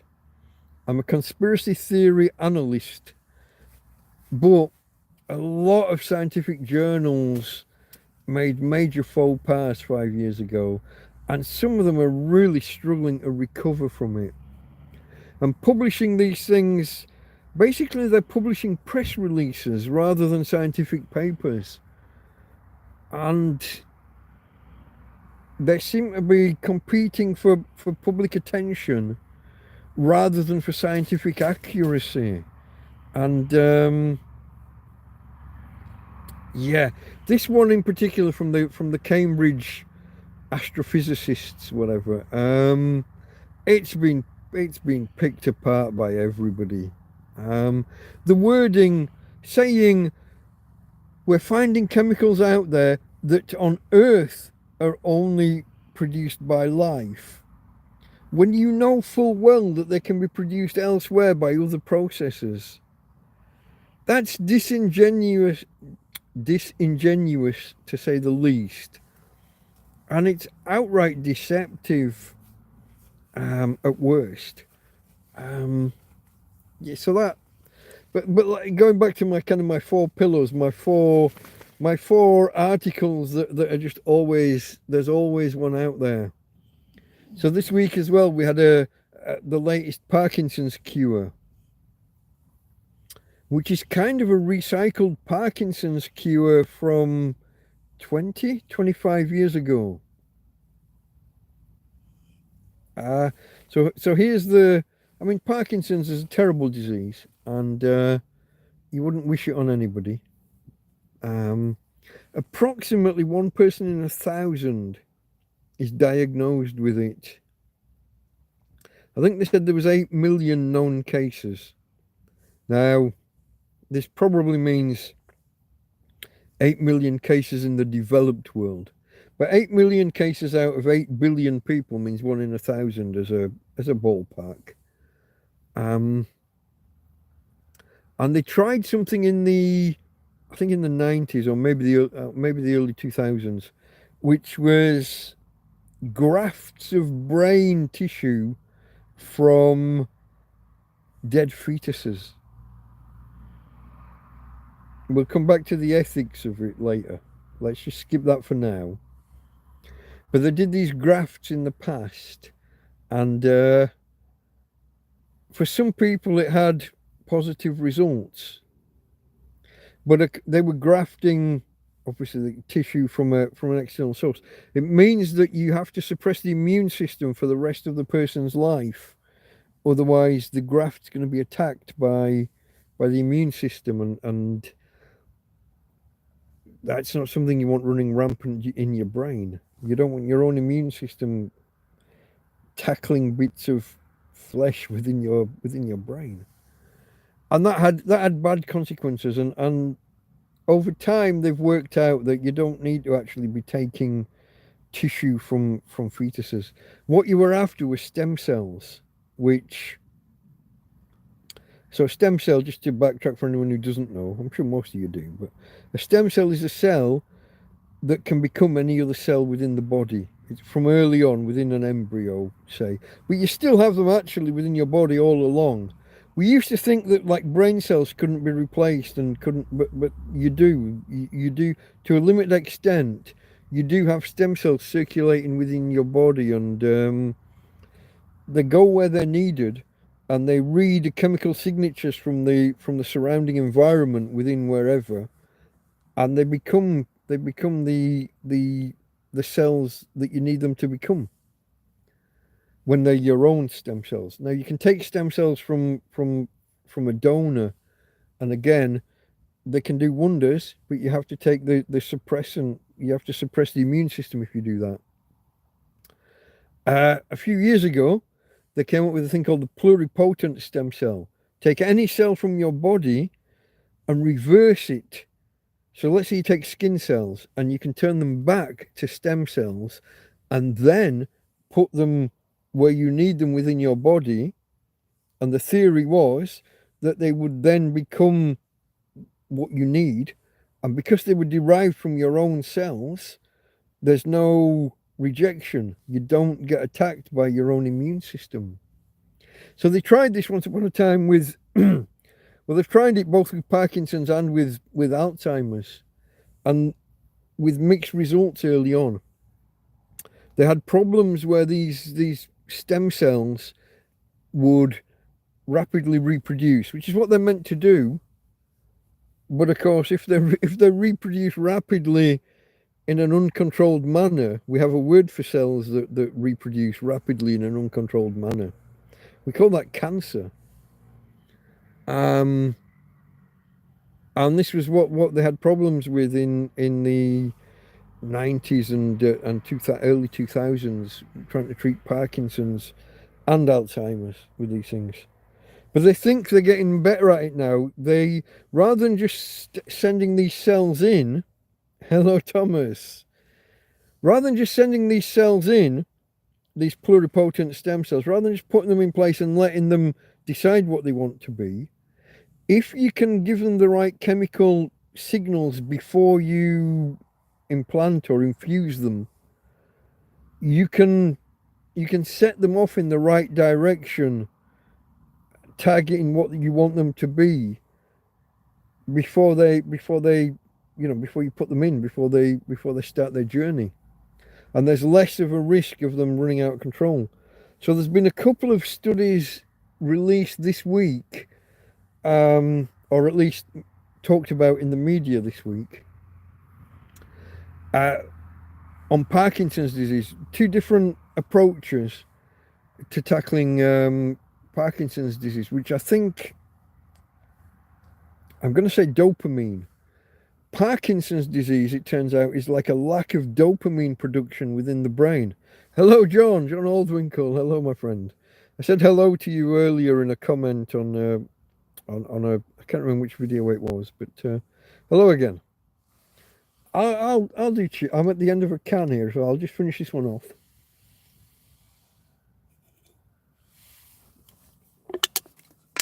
Again, my EcoFlow is sat on top of the bin bag, so I can't put the can in the bin. It just has to go on the floor there and wait until later.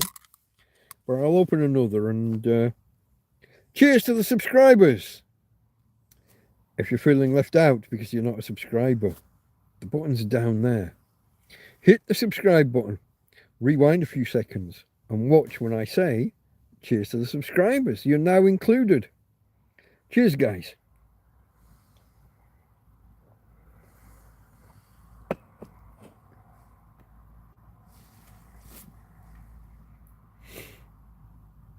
Okay, yeah, okay, Chris Dadachowski. Yeah, that is another, and possibly one of these two different approaches that was used in these things. Yeah. Chris is just saying you can take stem cells from someone else, flush out the DNA that's specific to that person, and like put your DNA in the cells and have them multiply or do whatever. There are various different approaches with some of these things, and some work better than others, and they're still experimenting. I would say on the whole that we've had, I'm going to guess, I'm pulling a number, I'm going to say that somewhere around the year 2000, stem cells were the next big thing, and that on the whole, they haven't really lived up to their full potential. I started reading about them probably when I went to uni in '94. They were a thing, but we didn't know how to use them and how to encode them, and the signaling that you have to provide them with these certain washers and these certain chemical environments. In fairness, we were using stem cells probably for 30 or 40 years before we knew what a stem cell was. And that was the, what do you call it? The blood, not blood donors, the when you give chemotherapy and then they get a transfusion of, help me, what's the word I'm looking for? It's out at the center of the thigh bone. Bone marrow. Fuck, I get there in the end. Fuck. Jesus. Bone marrow. So bone marrow transplants, we used to call them, and now they're just called donor stem cells. We've changed the terminology around them because we were using stem cells before we knew that stem cells existed. So yeah, just go back to Dadachowski's. I always put a V sound in there that isn't there. Flush the donor DNA cell information so they can use them anywhere. From as far as I understand it, and you might know more about this than me, I think it's still best if they can take yours and multiply them, and then give them the wash of like the right chemicals for where they'd want to target. So if you're wanting to target, they're having great success at targeting some of the most intractable cancers, the granulomas in the brain and stuff, where they're taking stem cells and they take them out of your body, multiply them a few billion times, give them a certain chemical wash to trigger them and tell them, oh, you're going to go off and become immune cells, white blood cells, for example, whatever. You got to be careful because blood and the brain don't always mix. I can't remember quite what part of the immune system, but you get the idea. Take your cells, multiply them billions of times, and then trigger them to become a specific type of cell, and then put them in a part of the body where you want them to go and do their thing. And they're having great success with a lot of that, the immunotherapies, and also another way of doing that, rather than doing stem cells and going that way. Another way is Cas9. What's that? That's editing. That's editing genes, editing cells, and then multiplying them. But going back to the specifics, the stories that I was looking at this week was to do with Parkinson's, which like I'm one of them, they think that Parkinson's is caused by a lack of production of dopamine in specific parts of the body. And they're now creating stem cells or stem cell infusions to put into specific parts of the brain and CRISPR-Cas9, thank you. Cyclical redundancy of something repeating.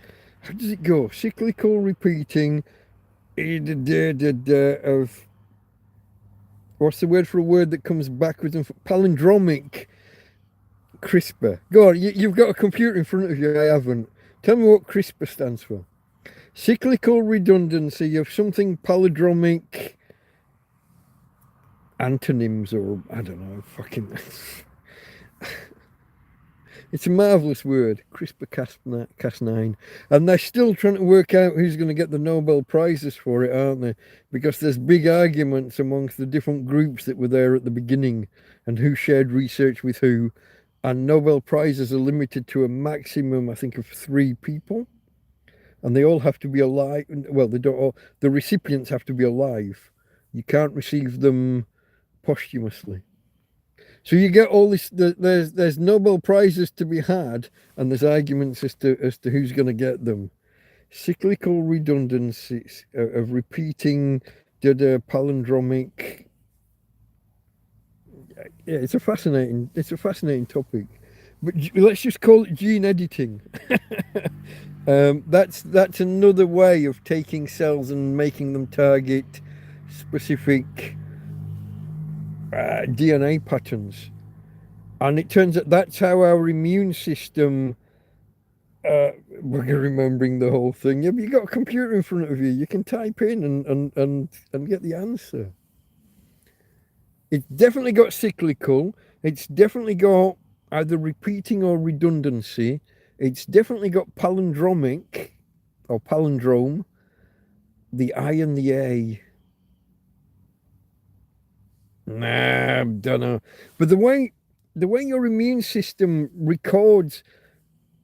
So when you get a vaccine, and we're not going off on the conspiracy theory about vaccines here. I'm not doing that again. Not today anyway. When you get a vaccine, your immune system sees the DNA that's malicious, the bad stuff, and it cuts out a part of it and stores it within itself. This is how your immune system works. It stores DNA from the virus or from whatever, clustered, regularly interspersed, short palindromic repeats. So I was way off with mine. I knew the palindromic, although I struggled to get there with the word. I thought it was repeating, but regularly interspersed. Okay, repeats is in there. That's the final R, not the first R. Okay, I was close with that. Well, I'll give myself half a point for that. But yeah, it's a fantastic. I don't know how much they had to struggle to come up with. You know, when you want to have an acronym, they call them backronyms, don't they? Where you know the word you want to end up with, and you have to struggle to find your way there. It's like S.H.I.E.L.D. within the Marvel comic books. I can't even remember what it is, but it's a real. Once you hear what the letters and the words represent, you're like, somebody had to really go to town there to try and make an acronym that fit the letters that they wanted. Yeah, that's what that is. That's one of those. Where was I? Parkinson's. Yeah. every week there's a story that of a major breakthrough with Parkinson's and with Alzheimer's and with whatever the other ones were that I said before. Battery, there's always a new battery technology. There's always a new improved solar panel, particularly these perovskites they keep talking about. And I did a video once. Someone wrote an article saying that someone's made a solar cell 1,000 times more efficient than what we already have. And I was like, no. The solar panels we have, the commercial ones, are anywhere between 20 and 25% efficient.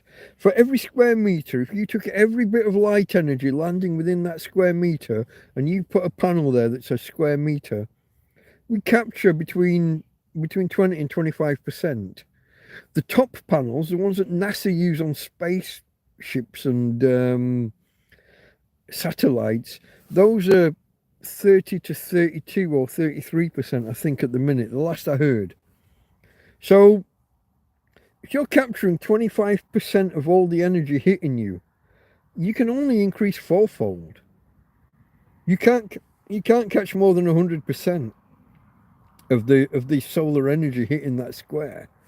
So when someone says we've made a solar material 1,000-fold better than anything before, what are you talking about? No. So I have these thoughts every time I read any science magazine or any science website. I got these standard half a dozen or dozen topics or articles that I know are going to be there. But it's still interesting. And if we can keep improving on Parkinson's diagnosis and Parkinson's treatment, Alzheimer's diagnosis and Alzheimer's treatment. Did you hear this one? This was maybe 6 months ago. They now think that AI can be used to diagnose Alzheimer's just from a sample of your voice. So the idea is that some... Sorry, hold on. This must be Parkinson's, not Alzheimer's. Parkinson's. Then diagnose Parkinson's from your voice 20 years before you would be diagnosed properly.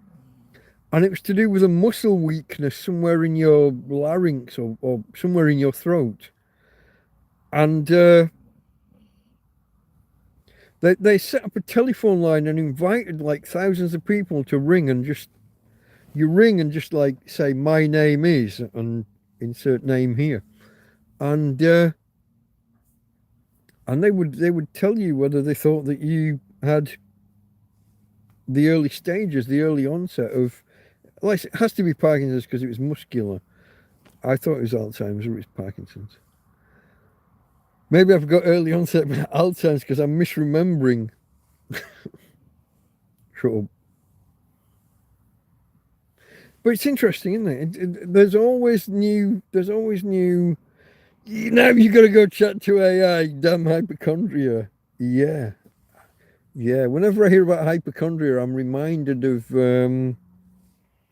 Jerome K. Jerome. Was it Idle Thoughts of an Idle Fellow? Starts off with him reading... Is it Idle Thoughts of an Idle Fellow? It's not Three Men in a Boat. Which one? God. One of them, I think both.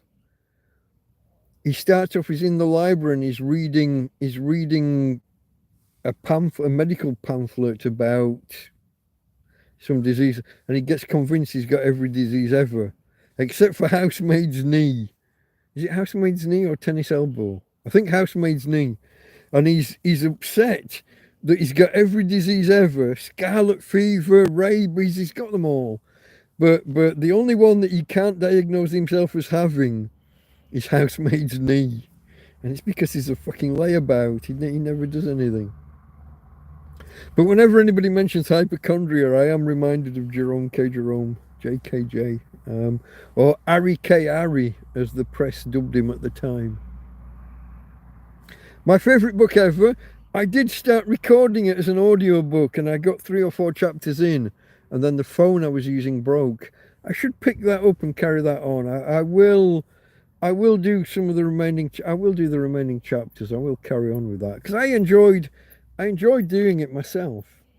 And that was because somebody told me that I had a nice voice and that they wanted to hear me do it. So now I will inflict it on the world. Just going back, clustered, regularly interspersed, short palindromic repeats. Crisper. I like that. I like that. Of course, it's never. Is it spelled with the R at the end? Because they invent an A out of nowhere. Well, they take the A from the palindromic PA, and I guess they put the R on the end. I don't know. Is anybody still with me, or am I just talking to myself? Sorry, guys. I'm gonna have to go call the nature in a minute. I'll have to mute the microphone because the piss pot's just over there. Okay, that's how it's written properly. Crisp and the R. They don't put the A. Cheers, Jackie Tech. I will just mute the microphone, folks. If any of you need to do anything similar yourself, make a brew or go to the loo or whatever, we'll do 2 minutes starting now. I will be back by a minute 48 into the... I muted too soon. I'm off to siphon the python. Back soon.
Okay, folks, I'm back. I was just tickling Tina's belly, but the moment that I got back into bed properly, she sat up. I think we got someone parked their car at the top of the road and just slammed their doors. I don't know, folks. To anybody who just joined during that intermission, it looks like there's one or two extra. Sorry about that.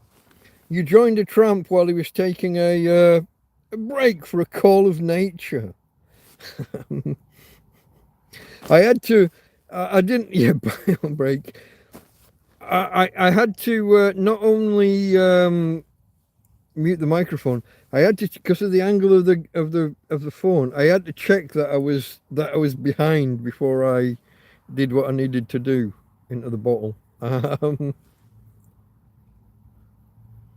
I saw Jackie Tech telling me to unmute. Yeah, I was tickling Tina and it was, don't get caught in a zip. Yeah. It's all a hallucination. Oh, look at this hand in front of the microphone again. Yeah. I knew I was talking to the doggy, and I wasn't talking to you guys when I was doing that.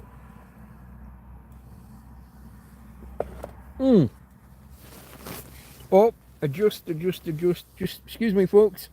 Oh, garrot. You got to be careful.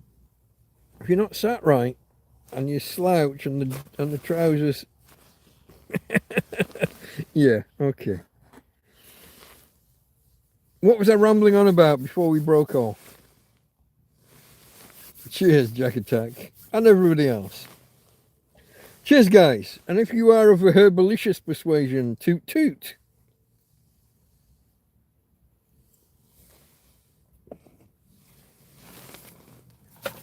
It's not my thing, but each to their own. For a lot of people, beer's not their thing, and I do what I do, and I lose subscribers every time I do it.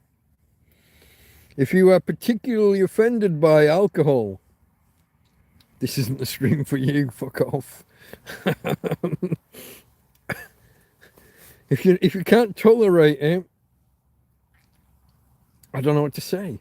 And if it's not for you, that's fine. Just don't be trying to tell others what they can and can't do, or should and shouldn't do. I don't, generally. Except for kids throwing stones, I tell them that they shouldn't do that. I tell them as vigorously as I can as an almost 60-year-old man chasing after them, telling them to fuck off and be good, be better. What else was in the news, folks?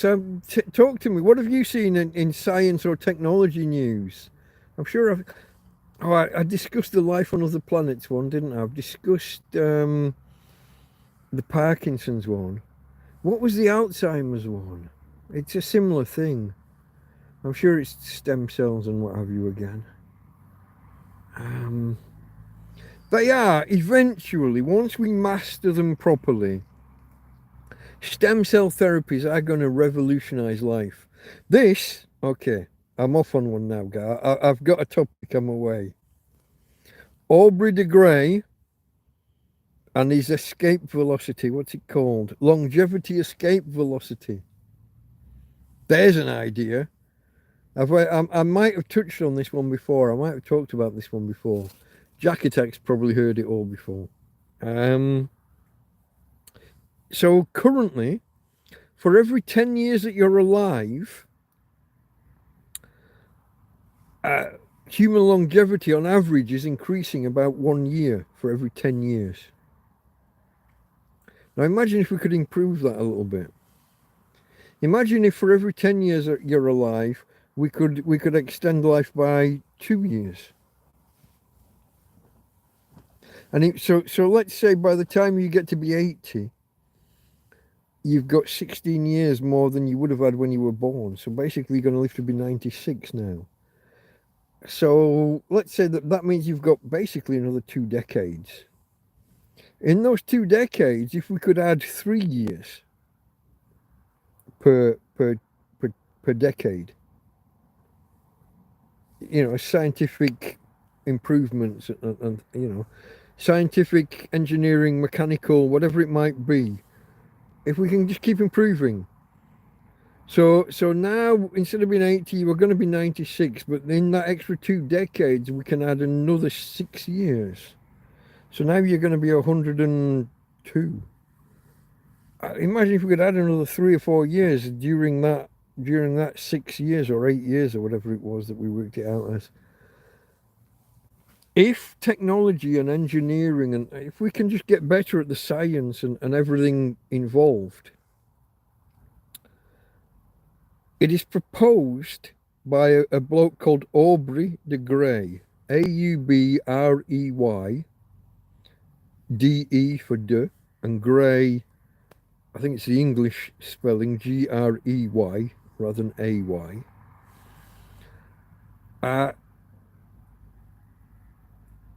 He proposes that the world's first 1,000-year-old human might be alive right now. They're not 1,000, obviously. But someone who's already been born might go on to become the world's first 1,000-year-old person. A kind of a Methuselah, if you will. I guess it's Easter, so we're allowed to be biblical, yeah? I don't know. It's an interesting hypothesis, and if we can ramp up the speed of new discoveries in that direction, and he actually analysed it all. This was about 10 years ago, and I'm not sure what progress has actually been made. I think he started not a GoFundMe, but there was a money raising attempt. Did he call it the Methuselah Mouse Project? There was an idea that he had a prize fund, and the first people who could build a mouse that lived twice as long as is currently accepted as the longest lifespan. I think mice typically live to be like 3 years, let's say. And the longest known mice have been like 4 or 5 years. So basically, he said, look, if you can build a group of mice that live to be 10, here's a pot of money. I'm pulling the numbers out of my derriere, but that's the idea. If you can start off with 100 mice, and on average they live to be twice as old as the current longest known mice, then you get the prize fund. I think it was called the Methuselah Mouse Project, or contest, or whatever. And it's all towards this thing, and he identified 3 or 4 things that we need to do to be able to extend human life. And it was to do with what's called senescence. Basically, cells multiply. All of your cells are constantly multiplying, but they have a built-in kind of countdown. So let's say a cell starts off and it can multiply 20 times during its lifetime, and the daughter cells, the child cells, can multiply, let's say 19 times, 18, and you do the maths of how that all works out, and it's to do with a thing called a telomere, which is like a zip at the end. If you unwrangle DNA in a cell, the ends are just like a zip. They're there just to hold things together. They don't encode for anything. They're just to hold it. But each time the cell divides and multiplies, it loses one of each end. So a cell that can multiply 20 times afterwards can only multiply 19, 18, 17, and the child cells. And when a cell can no longer multiply, it's just there, and it just ages out. And that's basically old age. When all of your cells just can't just die off and multiply, multiply and die off. When everything's all done, it's multiplying and can go no further. It's called senescence. You're just left with old cells that are waiting to die. Hence your skin gets old and wrinkly and thin. Your hair turns white and, white and wiry. The hairs out your nose and your ears, the long white ones that you don't know what they're for. Those guys. So he proposes that there's a system within the body for clearing out some of the dead cells, and if you can keep the duplication going longer. And like I said, the last I actually looked him up must be nearly 10 years ago. And I don't know whether his research got anywhere, but he did invigorate a whole field, and there's a whole other bunch of people and companies. Google when they were called Google, before they became Alphabet, they started a company called Calico, California Life Company, or California Life Extension Company, something like that. Calico. So of course, all the billionaires, they all want to live forever, don't they? They're not going to be slow when it comes to researching how to stick around forever. Just checking that I'm not missing anything in chat. Tell me if I'm boring you guys. We just hit 2 minutes. We just hit 2 hours. If I'm boring and you're not bothered about this, I'll move on to something else. But I am just wondering a little bit. But Aubrey de Grey, fascinating bloke, and he is a proper real professor or doctor. But it was either Oxford or Cambridge. He's not like some nutter out in the sticks. It's a bit like when you watch him being interviewed. He's a bit of a rambling. He might remind you of somebody. The white beat. Whoa, disconnected. Oh, okay, Labara. Okay. 12:30 and I've just done it. Just give me a second, folks. Okay. Yeah, it was the end of Methuselah Mouse Prize. Okay, prize, not project. I was disconnected. It did say reconnecting, but I don't think I was gone for long. By your okay, there's a term, gerontologist for old people still. Aubrey de Grey. Yeah, former came. Okay, he's not there anymore. Methuselah Mouse Prize. David, hello, my friend. A little bit late to the party. We're 2 hours in already. I'm happy to keep going if you guys are happy to keep going.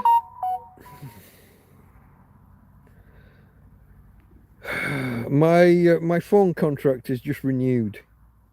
Should have been at 12, but apparently it was at 12:30. Yeah, I moved the money across earlier today. My card. Oh, let me dig deep. Sorry, babe. I didn't mean to kick you. I'm not kicking you. Can you see that? That's my prepaid debit card. My friend Karen got me. I send her the money. She puts money on the card, which means that I'm not left. It used to be that I would have to take my PayPal money and pay it to somebody in person here. Fuck. Pay it in. All three of those messages are all from Labara, annoying the shit out of me mid-stream. But where was that? My card. It's supposed to be tap and go, tap and pay, whatever it's called, and doesn't work anymore. It keeps getting rejected. So they put it in the machine, and you think it's bound to work once it's in the machine. The magnetic fields triggering the little coil, doing the induction and generating the power, and then the chip transmitting its data. Should all work. It's 50-50 now, whether it works even when it's inside the fucking machine. Thomas stumbled right into some strange discussion. The topic at hand is what's called longevity escape velocity. And the basic idea. Currently, every 10 years, we increase human longevity 1 year or thereabouts. So for every decade, we're increasing 1 year. If we could increase that, let's say that during your lifespan, you've had 10 extra years added, which means another decade, which means another year. But if we could increase that, if we could add 2 or 3 years, and then during that 2 or 3 years, if we could add another year, and if we could hit some point where we start adding more years on than are passing, then that person could theoretically live forever. And the idea, the hypothesis, or I guess hypothesis is too strong a word, the conjecture from Aubrey de Grey is that the world's first 1,000-year-old person is alive now. The person who will become the first 1,000-year-old person. How was the tent with the rain earlier, asks David. It was nothing. The rain was minimal. it was thunder and lightning. There was wind, and the rain amounted to not much more than just spitting. Really, it was inconsequential, not a problem at all. I'll be glad when we do get the new one up, and I don't have all the drafts and all the other issues that we've got. Oh, I'm yawning, and there was just some noise just outside that I couldn't hear because I was too busy yawning. But no, it chucked it. Really, where Karen was, it chucked it down. I mean, it maybe got a little bit like normal rain just for like 30 seconds or a minute or something here, but on the whole, it was just spitting. And you're not that many miles away, Karen. I don't know. It's funny, isn't it, how weather can be.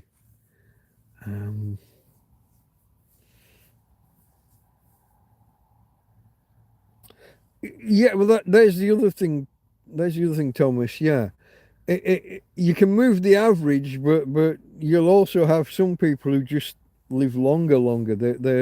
So if on average we live 5 years longer, there'll be some people that get an extra 10 years or 15 years. Yeah. And so you'll start getting a lot more of, they have a term for it. You have the centenarians, what we're going to call them. The people who, that super centennials or something they're called, aren't they? People who hit 110, I think. Yeah. Wiping out infant mortality was a huge, that shifted the average massively. But people didn't really live longer. People were still dying at 60 and 70, but the average moved because all the 0-year-olds carried on living. Yeah. You can shift the average in more ways than one. But no, but these guys, what was the word? I'm going to go back to something that I think it was Jackatek posted it. Biogerontologist. Yeah. Geriatrics, gerontology is the study of aging and people getting old, and these guys are wanting to intervene and make it so people live longer. And there's a good chance, probably not within my lifetime, but like they said, someone who's alive now, we could start having people hit 130, 140, 150. Is it still 113? Was it still that French woman? She got not an insurance policy, but she had a deal with the guy who bought her house that she could carry on living in it while she was alive, and he would pay her a small stipend, a small pension, thinking that she would die within 2 or 3 years. And she ended up living to be like 113 or 114. I don't think she's. I keep seeing stories of people who are the oldest person alive, and he's getting older and older. But I don't know whether they touch her. I think she might still be out ahead of them all. Obviously not alive now, but the oldest person that was. I'm fairly sure it's still that French woman. I could be wrong though. I haven't followed it that closely. But it's interesting that the fact that we've got these guys studying this stuff, and okay, at the minute they're doing their thing on mice, trying to make mice live twice as long. But once you crack the idea of it and come up with a way of doing it, and there are 2 branches to this. Can you change like the genome? Can you change the genome of a mouse that isn't alive yet and make it live longer? Or can you do some intervention of an older mouse, like a middle-aged mouse, to make it live longer? So there are 2, the research branches off into 2 spheres. One would involve editing genes of an as yet unborn person, or a medication or a treatment or CRISPR that we were just talking about, changing the genes of someone who's already alive, in a bit of making a middle-aged person live longer than they otherwise would. Just got something in my eye. What the hell?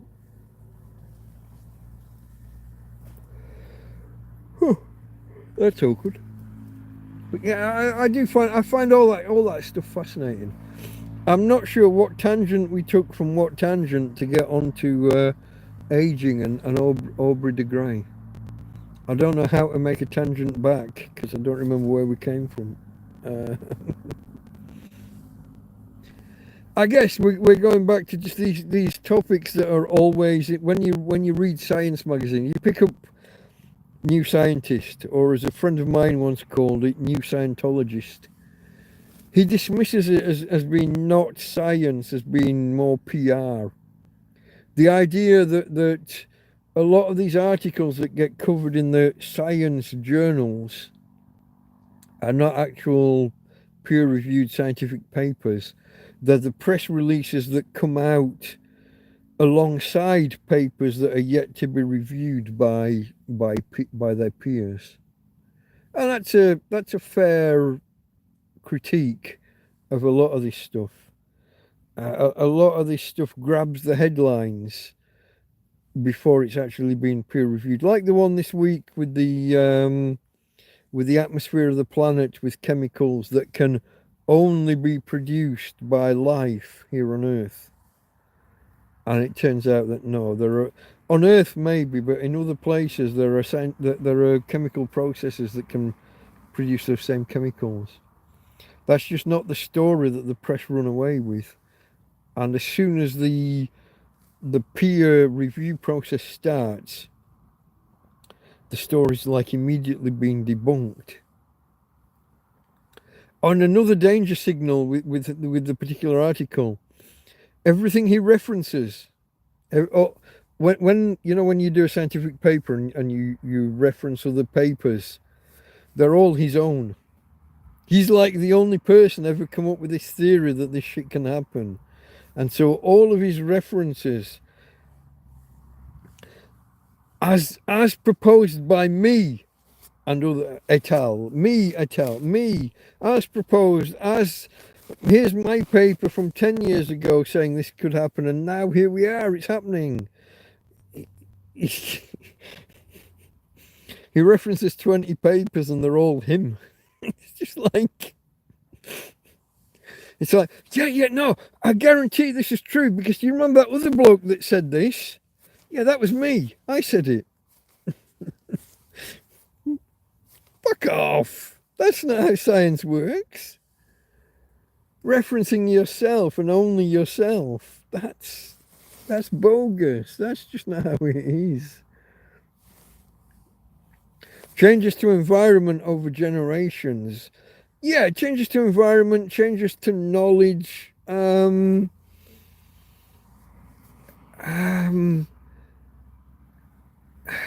imagine, I don't know, it's like joint replacement. So you need knees. A friend of mine had knee surgery a couple of weeks ago, knee replacement surgery. And previously there was a hip thing and previously something in the back, fusing joints. As we learn to do more and more and keep people going more and more, I think there's a good chance that we can, not just. So here's a major caveat with life extension. You don't just want to extend life, because I think there was a Doctor Who story, just going back to something earlier. There was a Doctor Who story where someone wanted immortality and they got it. And they were stuck as like a face on the side of a coffin-shaped box for all eternity. You don't want to be just being alive isn't the goal. You have to have useful, productive life. If you're alive but you're in pain, or you're just like a vegetable in a bed for an extra 20 years, nobody wants that shit. You want to be active. I was watching a video earlier today of a woman in America complaining that every time she travels and has to go through an airport, she travels twice a year. Every time she travels, she gets pulled up by the TSA, Travel Security Agency, whatever it is. It started after 9/11. It's like an extra layer of security at airports. She gets pulled up every time and dragged into a side room and questioned. because they don't believe her details. She's 105, and every time she travels, the computers just can't handle the fact that she's 105. It shows up that she's 5, and they're looking at this old woman, and they're looking at details. The computer screen says she's 5, and they pull her into a side room. She misses her flight every time she travels and has to get the next plane out. Yeah, but she's so sprightly. She's entirely, she's interviewed, she's vivid, she's alive, she's active. Yeah, she needs to hold on to someone while she walks, but she's compass mentis, she's herself. She's, apart from walking slowly, she doesn't look to be kind of overly arthritic or overly in pain, or she just walks slowly. And when you're 105, you will too. Fantastic little old lady. You're getting crackles. I don't know why. Nothing's. Oh, we are plugged in. Hold on. I can do that in case it's that, but shouldn't be. Nothing changed, as far as I know. Maybe the position of my beer can. Maybe the sound's bouncing off it differently. I saw Cassandra and Face of Bow. So Face of Bow, that's Captain Jack Harkness, isn't it? Although we didn't know that at the time. The Face of Bow lives forever, or supposedly eternal. Cassandra, is that another character? I'm blocking Jack Attack. Cassandra, is that another character, or are we going to mythology and the person who can predict the future but is doomed to never be believed? I tend to go back to Greek mythology when Mike sounds static, crackle a few times. The Cassandra syndrome, yeah. To predict the future but not have anybody believe you. Excuse me. Another quick swig.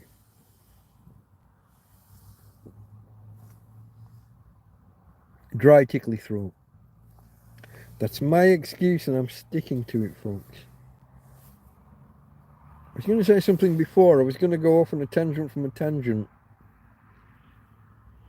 And I've got no idea where I was going. I got no idea. Oh, the stretched face. Zoe Wanamaker, wasn't it? Yeah, okay, I got you. The last human alive. The last human alive. Stretched. Didn't she dry out too much in the end? She had to be sprayed with water. She dried out and snapped. Although I think she came back later and inhabited someone else's body. She tried to take over one of the pretty young, one of the doctor's helpers. What are they called? That's not the word. They're not called helpers. What are they? Attendants, helpers. Vocabulary, folks. I haven't got the words. Billy. Which was Billy? Was that the gay black one? I don't know. Gay or trans? Isn't everybody trans now? I don't know. I certainly am.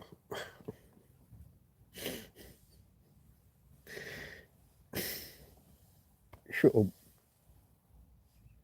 I was about to say something that would get me in trouble. I'm not going to do that. Not this time. Usually, oh, Billy Piper. Okay, Billy the actress, not Billy. It wasn't Bill. One of the later escorts, consorts. What are they called? What do they call the people that travel with him? Companion. Thank you. Fuck, I couldn't get there. Okay, companion. I had all these other words running around my head, and I knew none of them were the right one. You ever do that? I guess you're not pointing a camera at yourself and talking to the world and recording your inability to pick words. I watch a guy, Professor Tim Wilson. The guy is so articulate and erudite. He pulls words out. I have to keep a notepad next to the phone so that when he says something, I can go off and look up some of the words he uses because I've never even heard of them, and he's just pulling them on the spot, pulling these words out. Yeah, bad wolf, Rose. Yeah. He took it. Okay, it was Rose's body she took over and was chasing the doctor up a ladder somewhere. Was that with the nurses? Was that the planet with the cat women nurse people? I don't know. I think it was. Although I might be merging different episodes together. I do that sometimes. Like the time I merged two songs together in my head. I can't remember what now. One of them was Buddy Holly and one of them was it Dolly Parton or Tammy Wynette? And I was certain that I was remembering this one song. And I was merging two. It's in a video somewhere. I actually sing in the video, folks. If that's of any interest to anybody. I don't know which one or where. What was the topic? What was the song about? Postman. Oh. I know he didn't mean to lie. No. Yeah. The weatherman promised me a bright sunshiny day. I know he didn't mean to lie, but it's raining in my heart. That song doesn't exist. I have just merged two different songs together.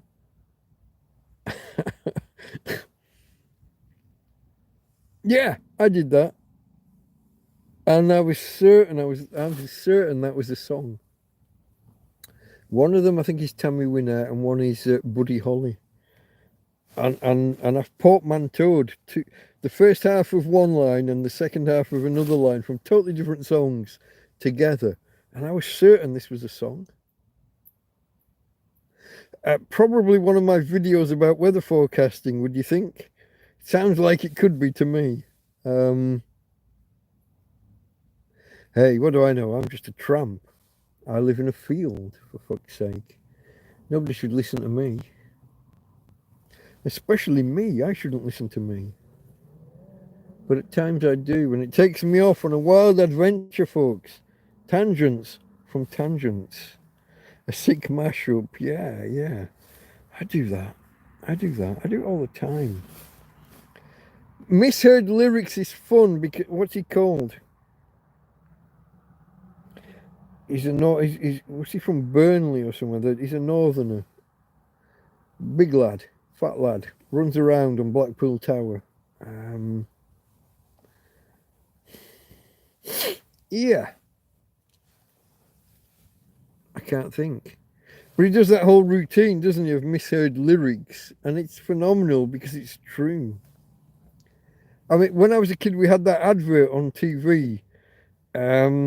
My ears are alight. The Israelites, or whatever. But yeah, my ears are alight. But then the comedian, the chubby fella whose name I can't, Paul K. One of them. There are two. Here's the confusion. Yeah, which one of them? One of them was Dennis Penis, wasn't he? Dennis Penis, basically. When he asked Demi Moore when she was on the red carpet at the Oscars or somewhere, yeah, if the plot of a movie really needs it, and the director asks you, could you do a film where you maybe keep your clothes on? I guess this was when she was starting to age out a little bit and wasn't.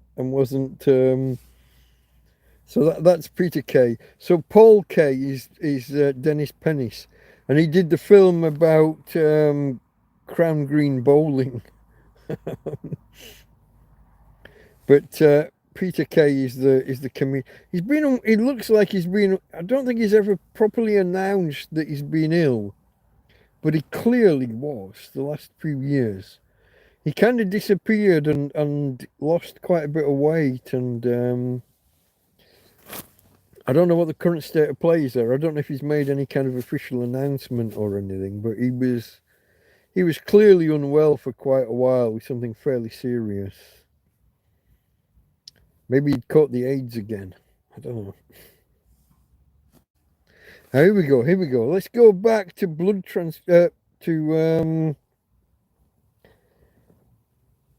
marrow transplants. So it turns out that there's a group of people with a certain genetic combination that are immune to AIDS. And if an AIDS sufferer gets, I've lost the word again, the blood cancer, what's it called? Well, when a kid gets it, you treat them with bone marrow transfusion, which turns out as stem cells. And if you can find a bone marrow donor who's of the blood group that are immune to AIDS, you can literally cure someone who's got AIDS. And there were 3 or 4 people so far, I think, have been treated this way. But the combination of finding a bone marrow donor in the first place is really, really difficult if they're not family, if they're not a direct relation. And finding a bone marrow donor who also has this genetic, what's the word I'm looking for? Anomaly, genetic, what do you call it when something changes and isn't right anymore? Mutation. You finding someone with this specific genetic mutation who is also a compatible bone marrow donor. It's really, really rare. They calculate as something like 1 in 10 billion. And given that there are only like 7 or 8 billion on the planet, it's really unlikely. But it has happened a few times now, 2, 3, maybe 4 times. So there are people out there that have been cured of AIDS. That's phenomenal. I mean, that's interesting. It's interesting that it's possible, but it's also interesting that it's so rare. Can you hear the noise?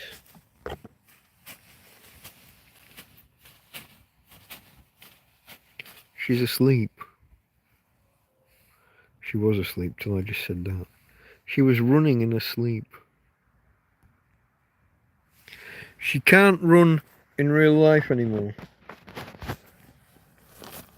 She pummels the hell out of me some nights when she's lying here in bed next to me rather than she'll lie down there for maybe another hour and then she'll get a little bit cool and I'll offer her, I'll put the covers back and ask if she wants to get in, and she'll try and pull this way and I'll lift the back end and she'll basically run this way and get in. But then when she falls asleep and she starts twitching and running, and she batters the hell out of me for a good hour or so. But I'm happy to see it.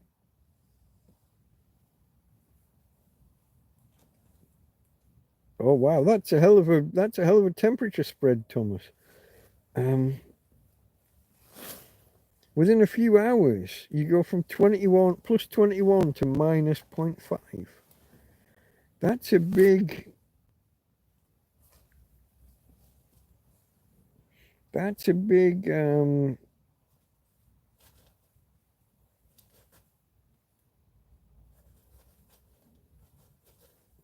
Oh, I just saw that clip, Chris and Jack Attack, the immortal girl, and not Clara, but the one, yeah.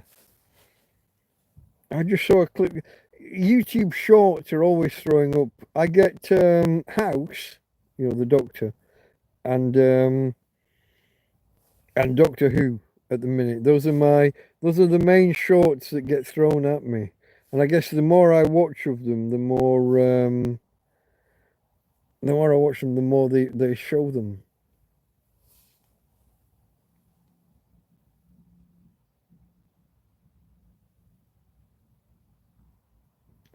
Yeah, there are some. Okay, I'm just going back now. I've just got back to Peter Kay and misheard lyrics. Okay, I'm moving back forward again.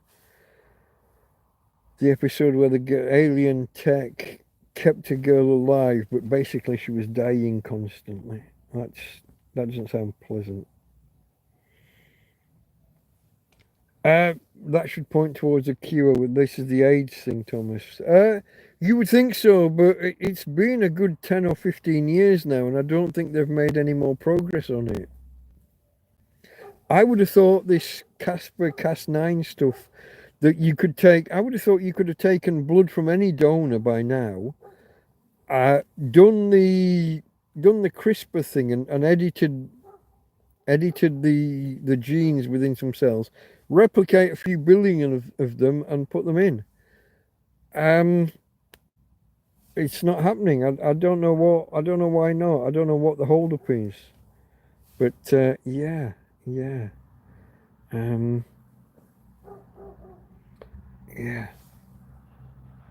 Don't know. It's interesting that the whole, like I said before, the whole stem cell thing and also the CRISPR-Cas9 thing,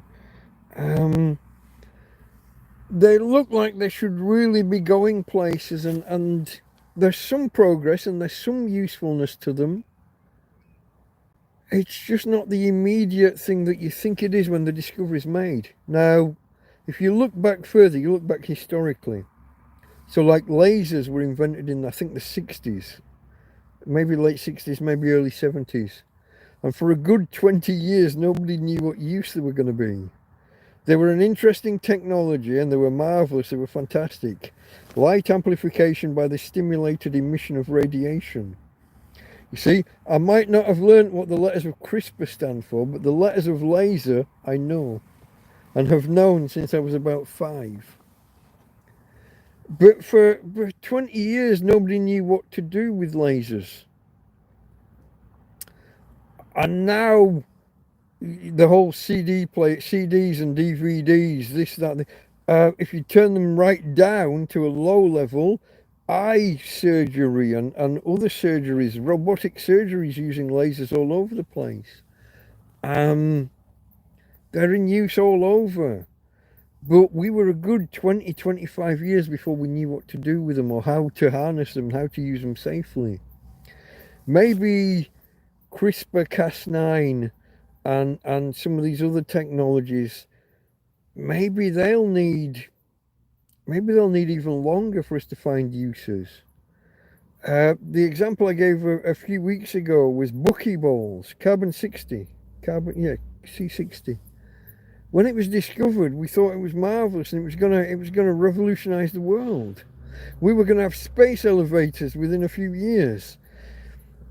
And we've got as far as making tubes rather than just balls. If you open the end of a ball and make chains of them, you get a chain. You get so rather than carbon nanospheres, we get carbon nanotubes. And so we thought we'd get cables and all sorts, but it's happening slowly. Different chemicals that you can put inside the ball or inside the tubes affect the different elements inside, affect the properties. So there's a whole area of science being opened up. But in terms of usefulness, this shit was discovered back in '94 when I was at uni. I was reading about buckyballs and carbon nanotubes. It's 30 years ago, yeah? Yeah. And usefulness still questionable. Certain things are what do you call the single layer of graphite? I've lost it again. Certain things are having an impact, like in hard drives and things. Some of these nanotechnologies are actually taking place and having an effect, but a lot of things they're taking a lot longer to come to fruition than we thought they would when they were first discovered.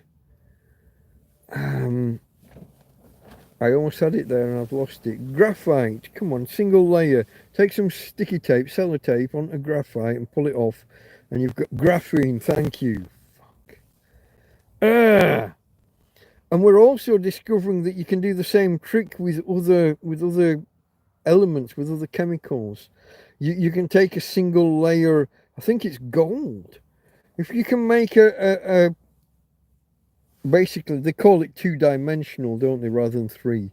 If you get like a grid of it, but that's only one atom deep, other elements also exhibit different properties once you get them down to that, or approaching that. It doesn't have to be technically actually one layer, but once you approach one layer deep, one atom deep, there are different properties that, so we've opened up a whole new layer of science, whole new avenues, but it isn't paying off quickly.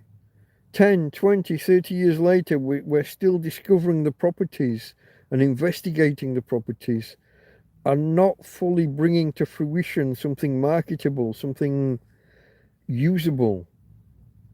So possibly similar to how lasers were discovered and it took 20 or 30 years before we found an actual use for them, it's possible these other things, because of the complexities in life, maybe they'll take 30, 40, 50 years before they're of any use. The difficulty is, can we maintain the research for that length of time into things?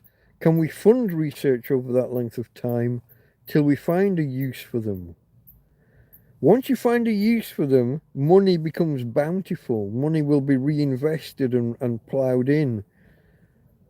But if it takes 30, 40, 50 years of researching something before it becomes a usable, profitable thing, will we have given up on it?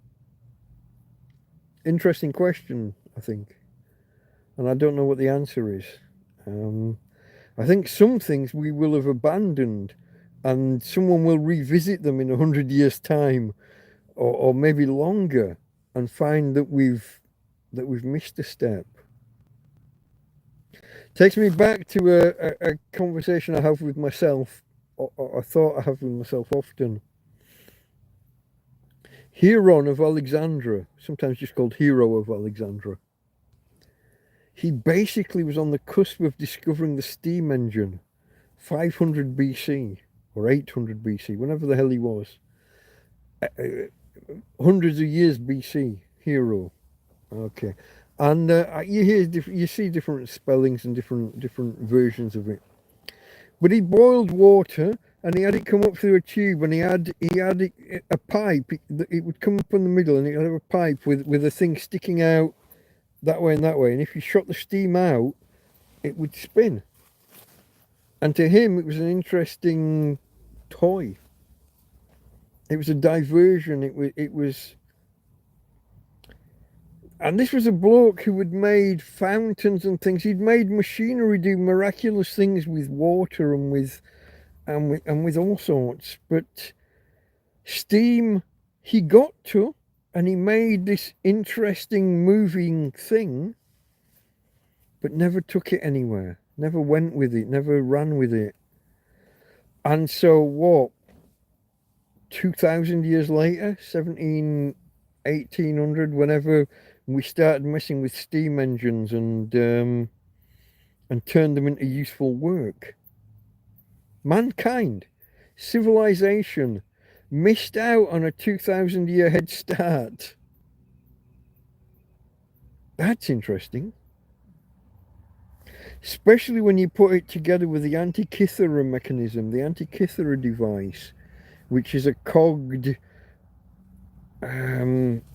calculator. Some say it's the earliest computer. People who reproduce it now say that it would calculate the sun and the stars and the moon and planets and the Olympic Games, the different cycles of different events. Others, I just read this week, others say it would never have worked and it would have jammed up and it was something that didn't work. I don't know, guys. I don't know. But if you could have paired the cog technology with steam power, You're there, aren't you? We would have been 2,000 years ahead of ourselves by now. We could have gone on and done all sorts of... We could have been out amongst the stars by now, if it had not been for a 2,000-year setback. Who knows? Who knows? Maybe. It's a thought that I have every... Hindus say we've been at it for ages. Yeah, they do the whole... what do you call that? Recycling life. Oh, shit. My brain does not work. Well, you're reborn. You know what I mean. Reincarnation. I got there. I got there before chat. Probably. Probably. They say we've been at it for ages. Yeah. Yeah. I'll get there in the end, Thomas. Yeah. I have to give myself a clue sometimes. I'm giving myself a clue. Imagine playing charades with yourself to give yourself a clue and then you get the answer. But how do you do the charades if you don't know the answer? And yet here I sit doing this shit, folks. I don't know. I don't know. Has anybody got any topics that I can go off on a tangent about? Because I'm running out of ideas, I think. But yeah, going back to graphene and some of these other elements where we're finding different properties. When you go down to a single layer, they've got different properties. They're now starting to hone in on a single strand. So rather than just be a flat plane of graphite to make graphene, whittle away at that until you've just got one atom in breadth as well as depth, and so you get just a... And it looks like there are different properties when you go that way as well. It's all interesting stuff. But how long will it take to turn research into a usable finding? Something that can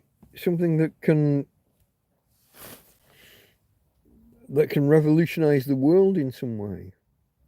Like I said, some of them already are. Some of the graphene stuff has been incorporated into hard disk drives and into solid state. You don't call them disk drives, but you call them like your SD cards and stuff. The the size of the gates that need to be... is it still magnetism when you're at that level? I think it still is, but you're getting smaller and smaller on the size. It used to be that a bit was saved on like a 100 by 100 atom square, and we're getting smaller and smaller and smaller. Got to be careful not to get too small, otherwise you end up with like quantum tunneling and quantum entanglement and tunneling. What's that? It's not called quantum tunneling. What's it? Something like that, isn't it? You can never tell where an electron actually is. You can work out that on average it's there, but it can be that far either way. And if that puts it in a different locale, you could be magnetizing the wrong chunk, the wrong square, you're flipping the wrong bit. Anyway, is what I'm trying to say. I don't know. Okay. Wildlife, can you hear it?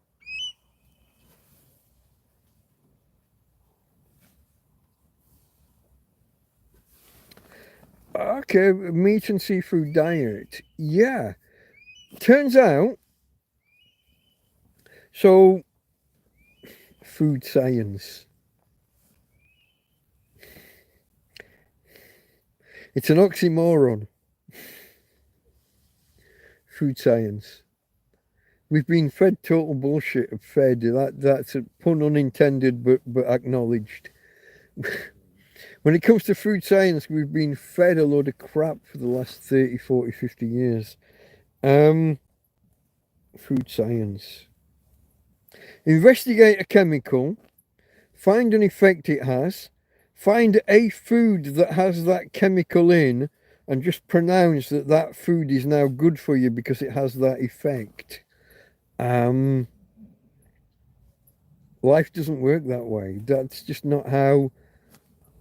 So if you go back 30, when I was a kid, let's say 50 years ago, proper English breakfast, my dad would get up in the morning, and 3 or 4 mornings out of 5 he would cook himself what I would call a proper breakfast. Sometimes he might go short on something, he'd go smaller on, he wouldn't have everything. He might just have the beans on toast or a bacon butty or something. But in general, it was sausage and bacon and egg, and there was some either toast or fried bread. And some point in the 70s, they decided that this was unhealthy because of fat and salt, and that you should have cereals instead. And the more people chased, over 50 years, the more people chased and did what these food scientists told them to do, the fatter everybody got. Not just in Britain, but I mean America especially. They were ahead of the game when it came to food science and doing what they told you. So abandon a proper morning breakfast and instead have bran flakes or cornflakes or Weetabix or Cheerios or these things that I only ever hear these words when Americans talk. I don't know what a graham cracker is. You know what I mean? They don't even say graham properly, so what do I know? A graham cracker. But you've got these Fruit Loops and I don't fucking know, but Americans eat pudding for breakfast. What I would call a sweet, a pudding. It's all sugar. The more we move towards what food scientists said to do, the worse our health got. Which tells me that you're going in the wrong direction. You're listening to the wrong people. You're doing it wrong. And was it Thomas just said about Inuits having an all-meat diet? Or what you might call a carnivore diet, including eggs and stuff, yeah. Yeah, what's the lass called? Jordan Peterson's daughter. Michaela Peterson. She had horrendous health issues and abandoned. She went on an exclusion diet, cut this out, cut that out. She basically cut everything out until there was nothing left, and then she was left just with meats. She calls it the lion diet because she's trying to monetize it. You got to, if you find a way of doing something, you have to find a label to attach so that you can sell it. Fair play. You got to admire the grift. As a fellow grifter, you got to stand back and admire when someone brands a thing. But yeah, the carnivore diet or lion diet, as she calls it. It turns out that a lot of the nutrients that we think we need in the West, like vitamin C, we think we need vitamin C in order for our body to process and to do certain things. But it turns out that we only need that much vitamin C because we're eating some of these other things that we might not actually need. Certain vegetables and plants. See, plants have a trick up there. Plants don't want to be eaten. We can all acknowledge that, yeah? They build in protection so that animals don't eat them. And then we humans come along and we say, oh, let's not eat meat and let's just try and be vegetarian or vegan. And you're eating all of these toxins that the plants are putting out to stop themselves being eaten. Obviously, this is not a rational process that plants go through. They're not thinking, I need to do this because that. It's just that the plants that do it are the ones that survive. The plants that don't got eaten and disappeared. So you're left with a collection of plants on Earth that are all basically toxic to try and stop themselves being eaten. And we come along and in the 1970s decide to all turn vegetarian and vegan and this, that and the other. And in order to eat plants, you need vitamin C. Turns out if you stop eating them, you need like a small fraction of the vitamin C that you would have needed, and it's present in some meats anyway, especially in organ meat. What do we call it? We don't call it. That's an American term. I've been watching too many Americans. Offal. We would call it offal, not awful. Offal. The organ meats, the livers, the lungs, the kidneys, the various glands that we would call sweetbreads. Not those ones. The other ones. Yeah, no, we I don't know, guys. It's food science. You are awful, but I do like you, Dick Emery. Yeah. Ooh, you are awful, but I do like you. And I need. Thomas was already there before me. Look, yeah, talking about animal parts, livers, and blood pudding, black pudding, as we would say in England. Yeah. I had white pudding this morning, which was quite delicious. It's the same as black pudding, but without the blood. So you've got all the other, everything else, maybe a little bit extra rice and but all the other flavourings are still there. It tasted just like black pudding. It just wasn't black. Okay, Thomas needs his onions, veggies, and tomatoes. And yeah, I like a lot of those myself. Factions Dawn 5. Am I reading that right? Hello, hello. Welcome. First time I've seen your name in chat, as far as I know, my friend. You're most welcome. Thank you for stopping by and saying hello. I don't know if you're a long-time lurker or not, or whether you're just happened along. Some people will see the tagline, "Come and hang out with a tramp," and they'll click in just to see what's what. I am a tramp. I am a homeless guy, living in a broken tent. Very, very broken for now. For the next few days, very broken. But I'm here, and oh, you are awful. Yeah. Dick Emery.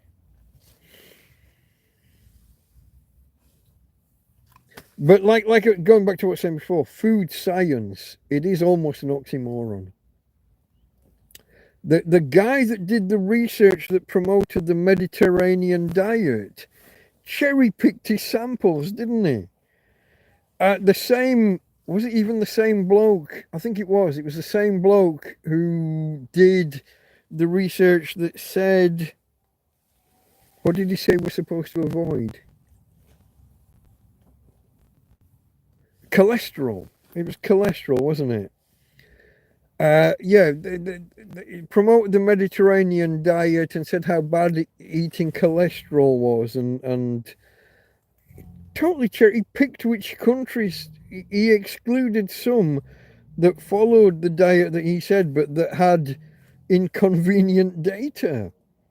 And there were other countries that ate a really high cholesterol diet, like your Western Samoa and some of these other places.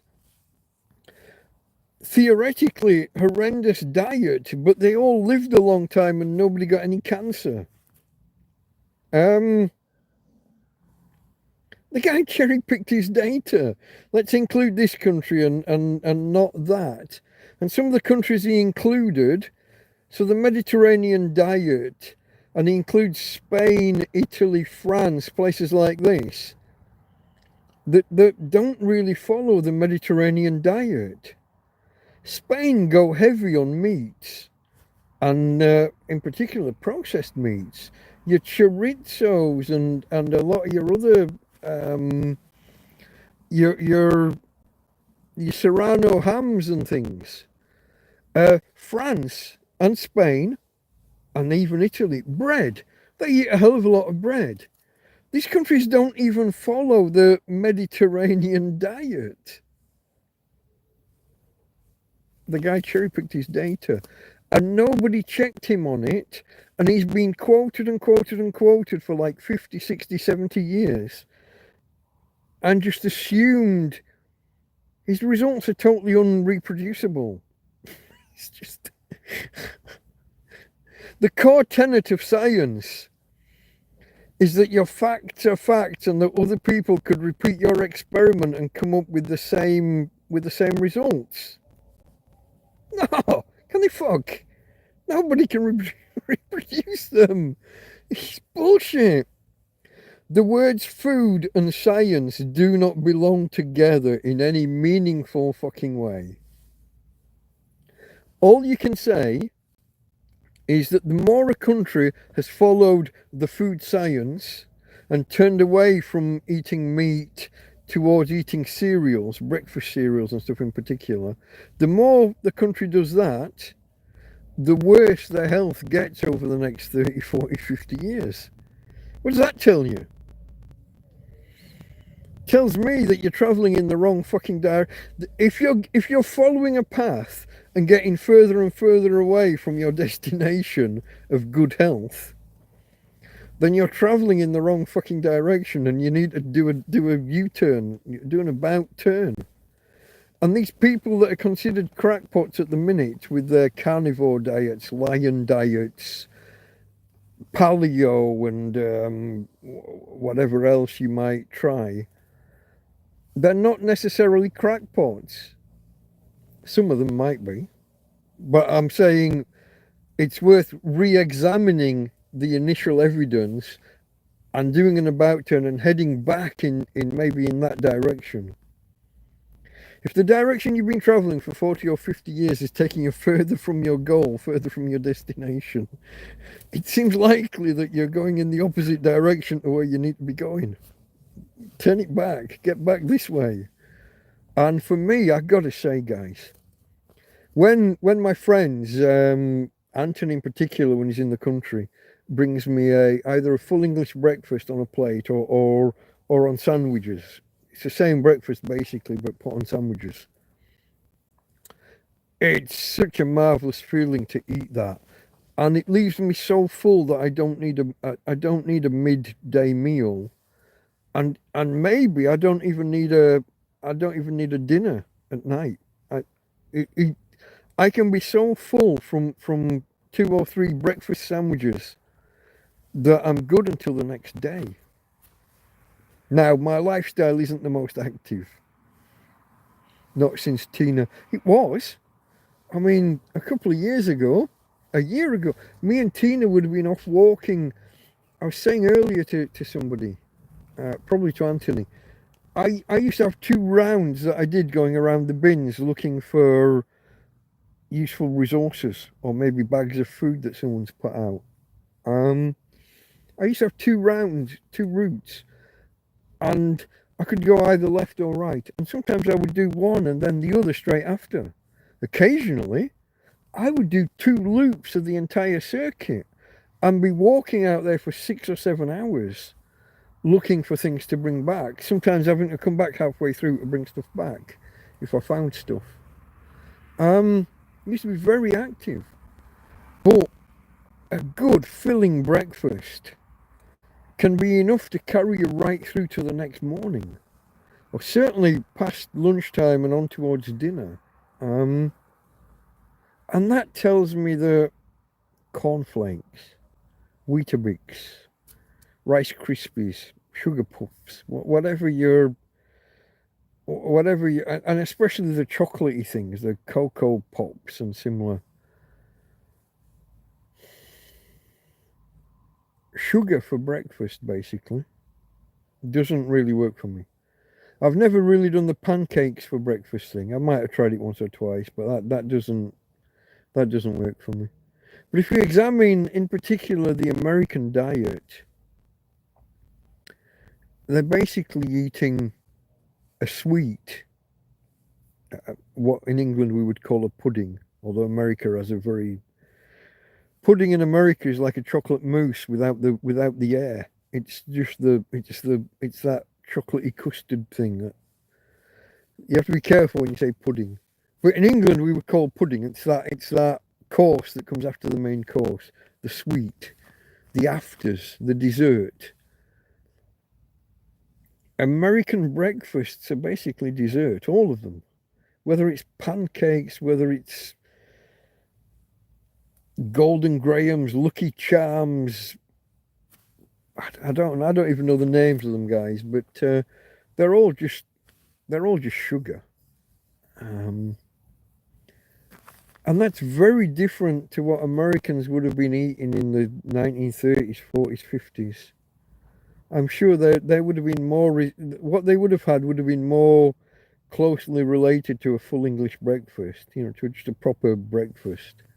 I know we've got some jocks here, and you probably take offence at me saying full English. It's a breakfast. It's full English, full Irish, probably full Scottish. I've got no idea. Um, I know the Irish do more. Oh, porridge, of course, yeah, and it has to be with water rather than milk, and it has to be with salt. Yeah, I lived in Scotland for a while. I don't even boil when I do porridge. I did porridge here. I watched a video again, one of my old videos where I had porridge oats in the morning, and I powdered milk and chocolate ready breaks. Says Karen, is that even a thing? Tell me that's a joke. You can't buy ready break with chocolate already in it. Maybe you add your own drinking chocolate powder to the ready break. Is ready break still a thing? Can you still buy that? I haven't seen the advert with a kid glowing red, like with a radiator glowing around him. I think I was a kid when that first came out, when that advert was first done. Almost get me back onto the conversation where I remember Snaps and Monster Munch first coming out. We just crossed 3 hours, folks. I don't know how much longer I can keep talking. Do you want me to try, or are you... I don't even know. Does that make it 1:30? I think I start at 10:30, did I? Yeah, 1:30. Autism rates skyrocketing because of chemicals in food. Cancer rate, it could be. I mean, I don't know how duffel coats. I remember duffel coats with the toggles. It has to have toggles, not proper buttons. Duffel coat. And a donkey jacket was just a duffel coat with an orange stripe across the back. Mittens across your back with elastic. You got to have your mittens or gloves, but with elastic. Something is very wrong in food. I got to agree. I got to agree there. And when you look at, I watch a lot of these people that react to other countries, or people who are from one country but living in another. So Americans in Britain or Britons in America. And then they'll do comparisons. French fries. Just your McDonald's, what I would call chips, but French fries. In England, there's 3 ingredients. There's potato, there's fat, and there's salt. In America, there's like 14 ingredients. Just in the French fries. What the fuck? Why have we got potato, fat, and salt in the French fries? Why have they got 13 ingredients? Lumberjacket. I don't know. You watch some of this stuff and you see what's allowed in America. We could talk chlorinated chicken, which that brings us back around to tariffs, doesn't it? A certain president thinks that the only reason we won't accept their chicken is because we'll put tariffs on it. The thing is, nobody's going to eat that shit. Keep your animals clean and make your slaughtering process and your butchering process clean, such that they're not covered in shit and have to be dipped in bleach. I mean, we don't want food dipped in bleach. It's the reason American eggs can't be sold over here. It's the reason American eggs have to be kept refrigerated, because they've stripped that protective outer layer off the eggshell, whereas we keep that. Hence, sometimes our eggs have a bit of shit on them or something, but it doesn't do it any harm because there's a protective layer stopping it doing any harm. Plus, we cook things, you know. Cooking kills germs. We don't need bleach for that. We'll kill it with heat. I could go on. I frequently do. Often at tangents from tangents, folks, where I can't remember how I got here.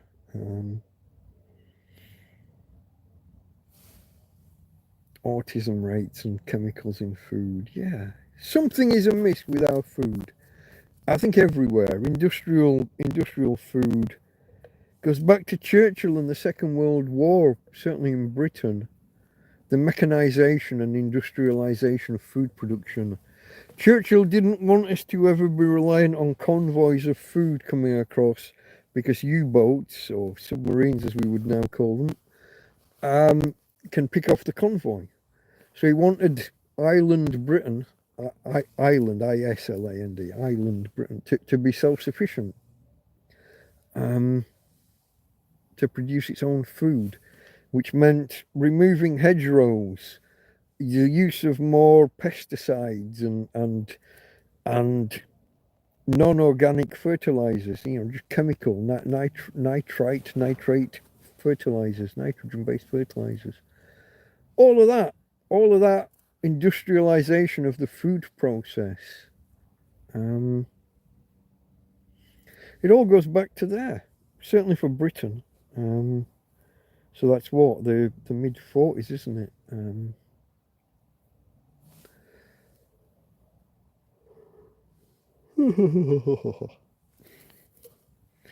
Getting tired, folks. It's been a long day. I told you earlier I spent more time preparing for TrampCast than I did doing the other TrampCast. And this one, we're 3 hours in and zero preparation. Maybe half an hour looking around some science sites. And being hoodwinked into signing up for something that gained me nothing. I'll sort that tomorrow.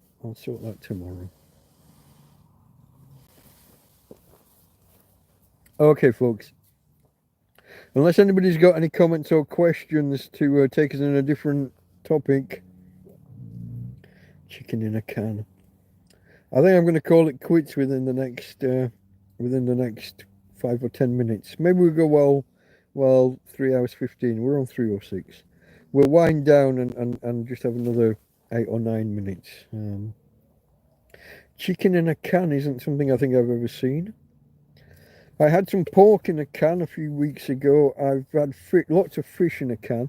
Corned beef, of course. Corned beef comes in cans.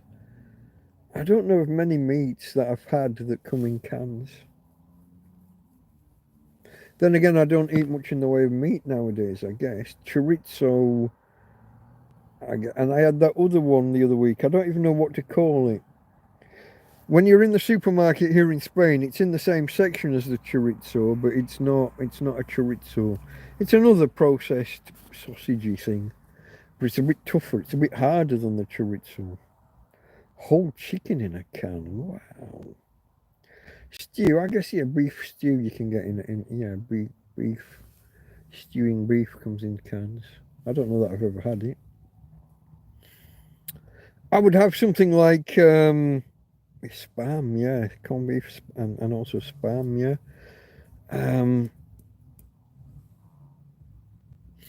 I would have something like an Irish stew, which is lamb, isn't it? I think Irish stew, lamb, with a good layer of fat on the top when you open it up. But just tins of meat. Does anybody remember the brand name? Yeoman. Was that? No lumps of fat or gristle, guaranteed. That was their tagline. Yeoman.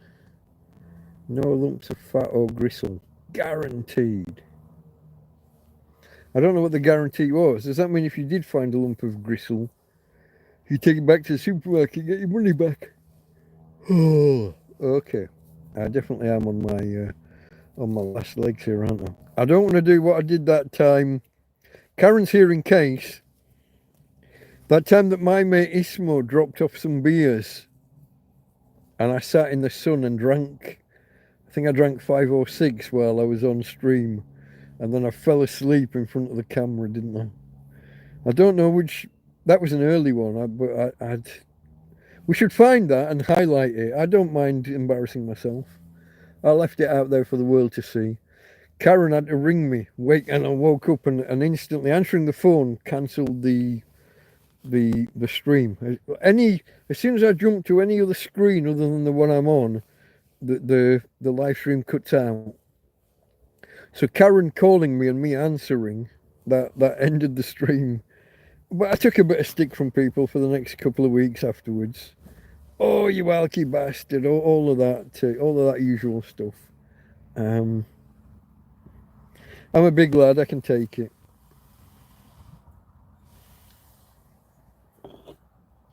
Almost emptied that can. That'll be it then. Did you say it was it's about 140, yeah? 140? It is. Let me just double check that I haven't missed anything in chat. It happened. Chili, yeah. There are meals that come. Yeah, you get bologneses, don't you? That have got minced beef in already. So yeah, I guess I've eaten more meat out of a can than I initially gave credit for. But I was thinking more in terms of just where you crack open a tin and it's just meat inside, like corned beef or spam or the chopped pork that I had the other week. I haven't got any. Yeah, sure. I was going to say something there, but there are people here that if I say I haven't got something, they'll arrive on my doorstep with it tomorrow, so I'm not. Do you see, Karen? You see the stifling effect you have on me? I have to watch what I say now. Okay, I've gone back far enough though, but Graphene and Orbs and Hero of Alexandria. Climate change. Ready Break, yeah. Barleys and oats and porridges. Walking to school with a glow. Yeah, that was the Ready Break advert. Yeah. Karen said, yes, you can, but I've lost context. Was that me saying, can you still get Ready Break? Or was that me saying, does it come with chocolate already in? I've lost context. I do like that name, Moonhawk. I do like your handle there. I like that. I always thought that it's a great name. Yeah, things like autism, but also things like asthma and people who are allergic to like the basics of life. People who are allergic to bread.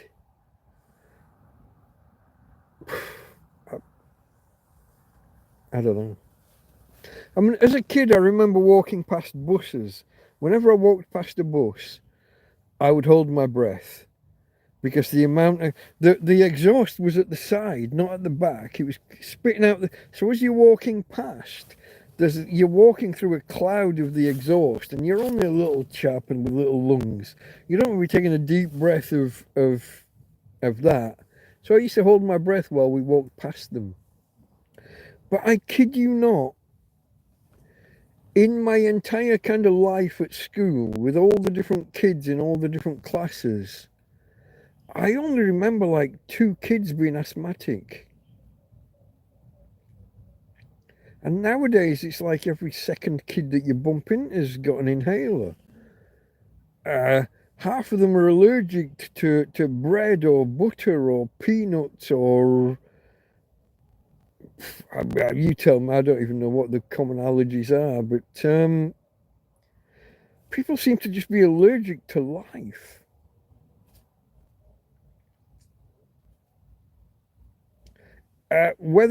Some of them, whether it's a real allergy or whether they just say it.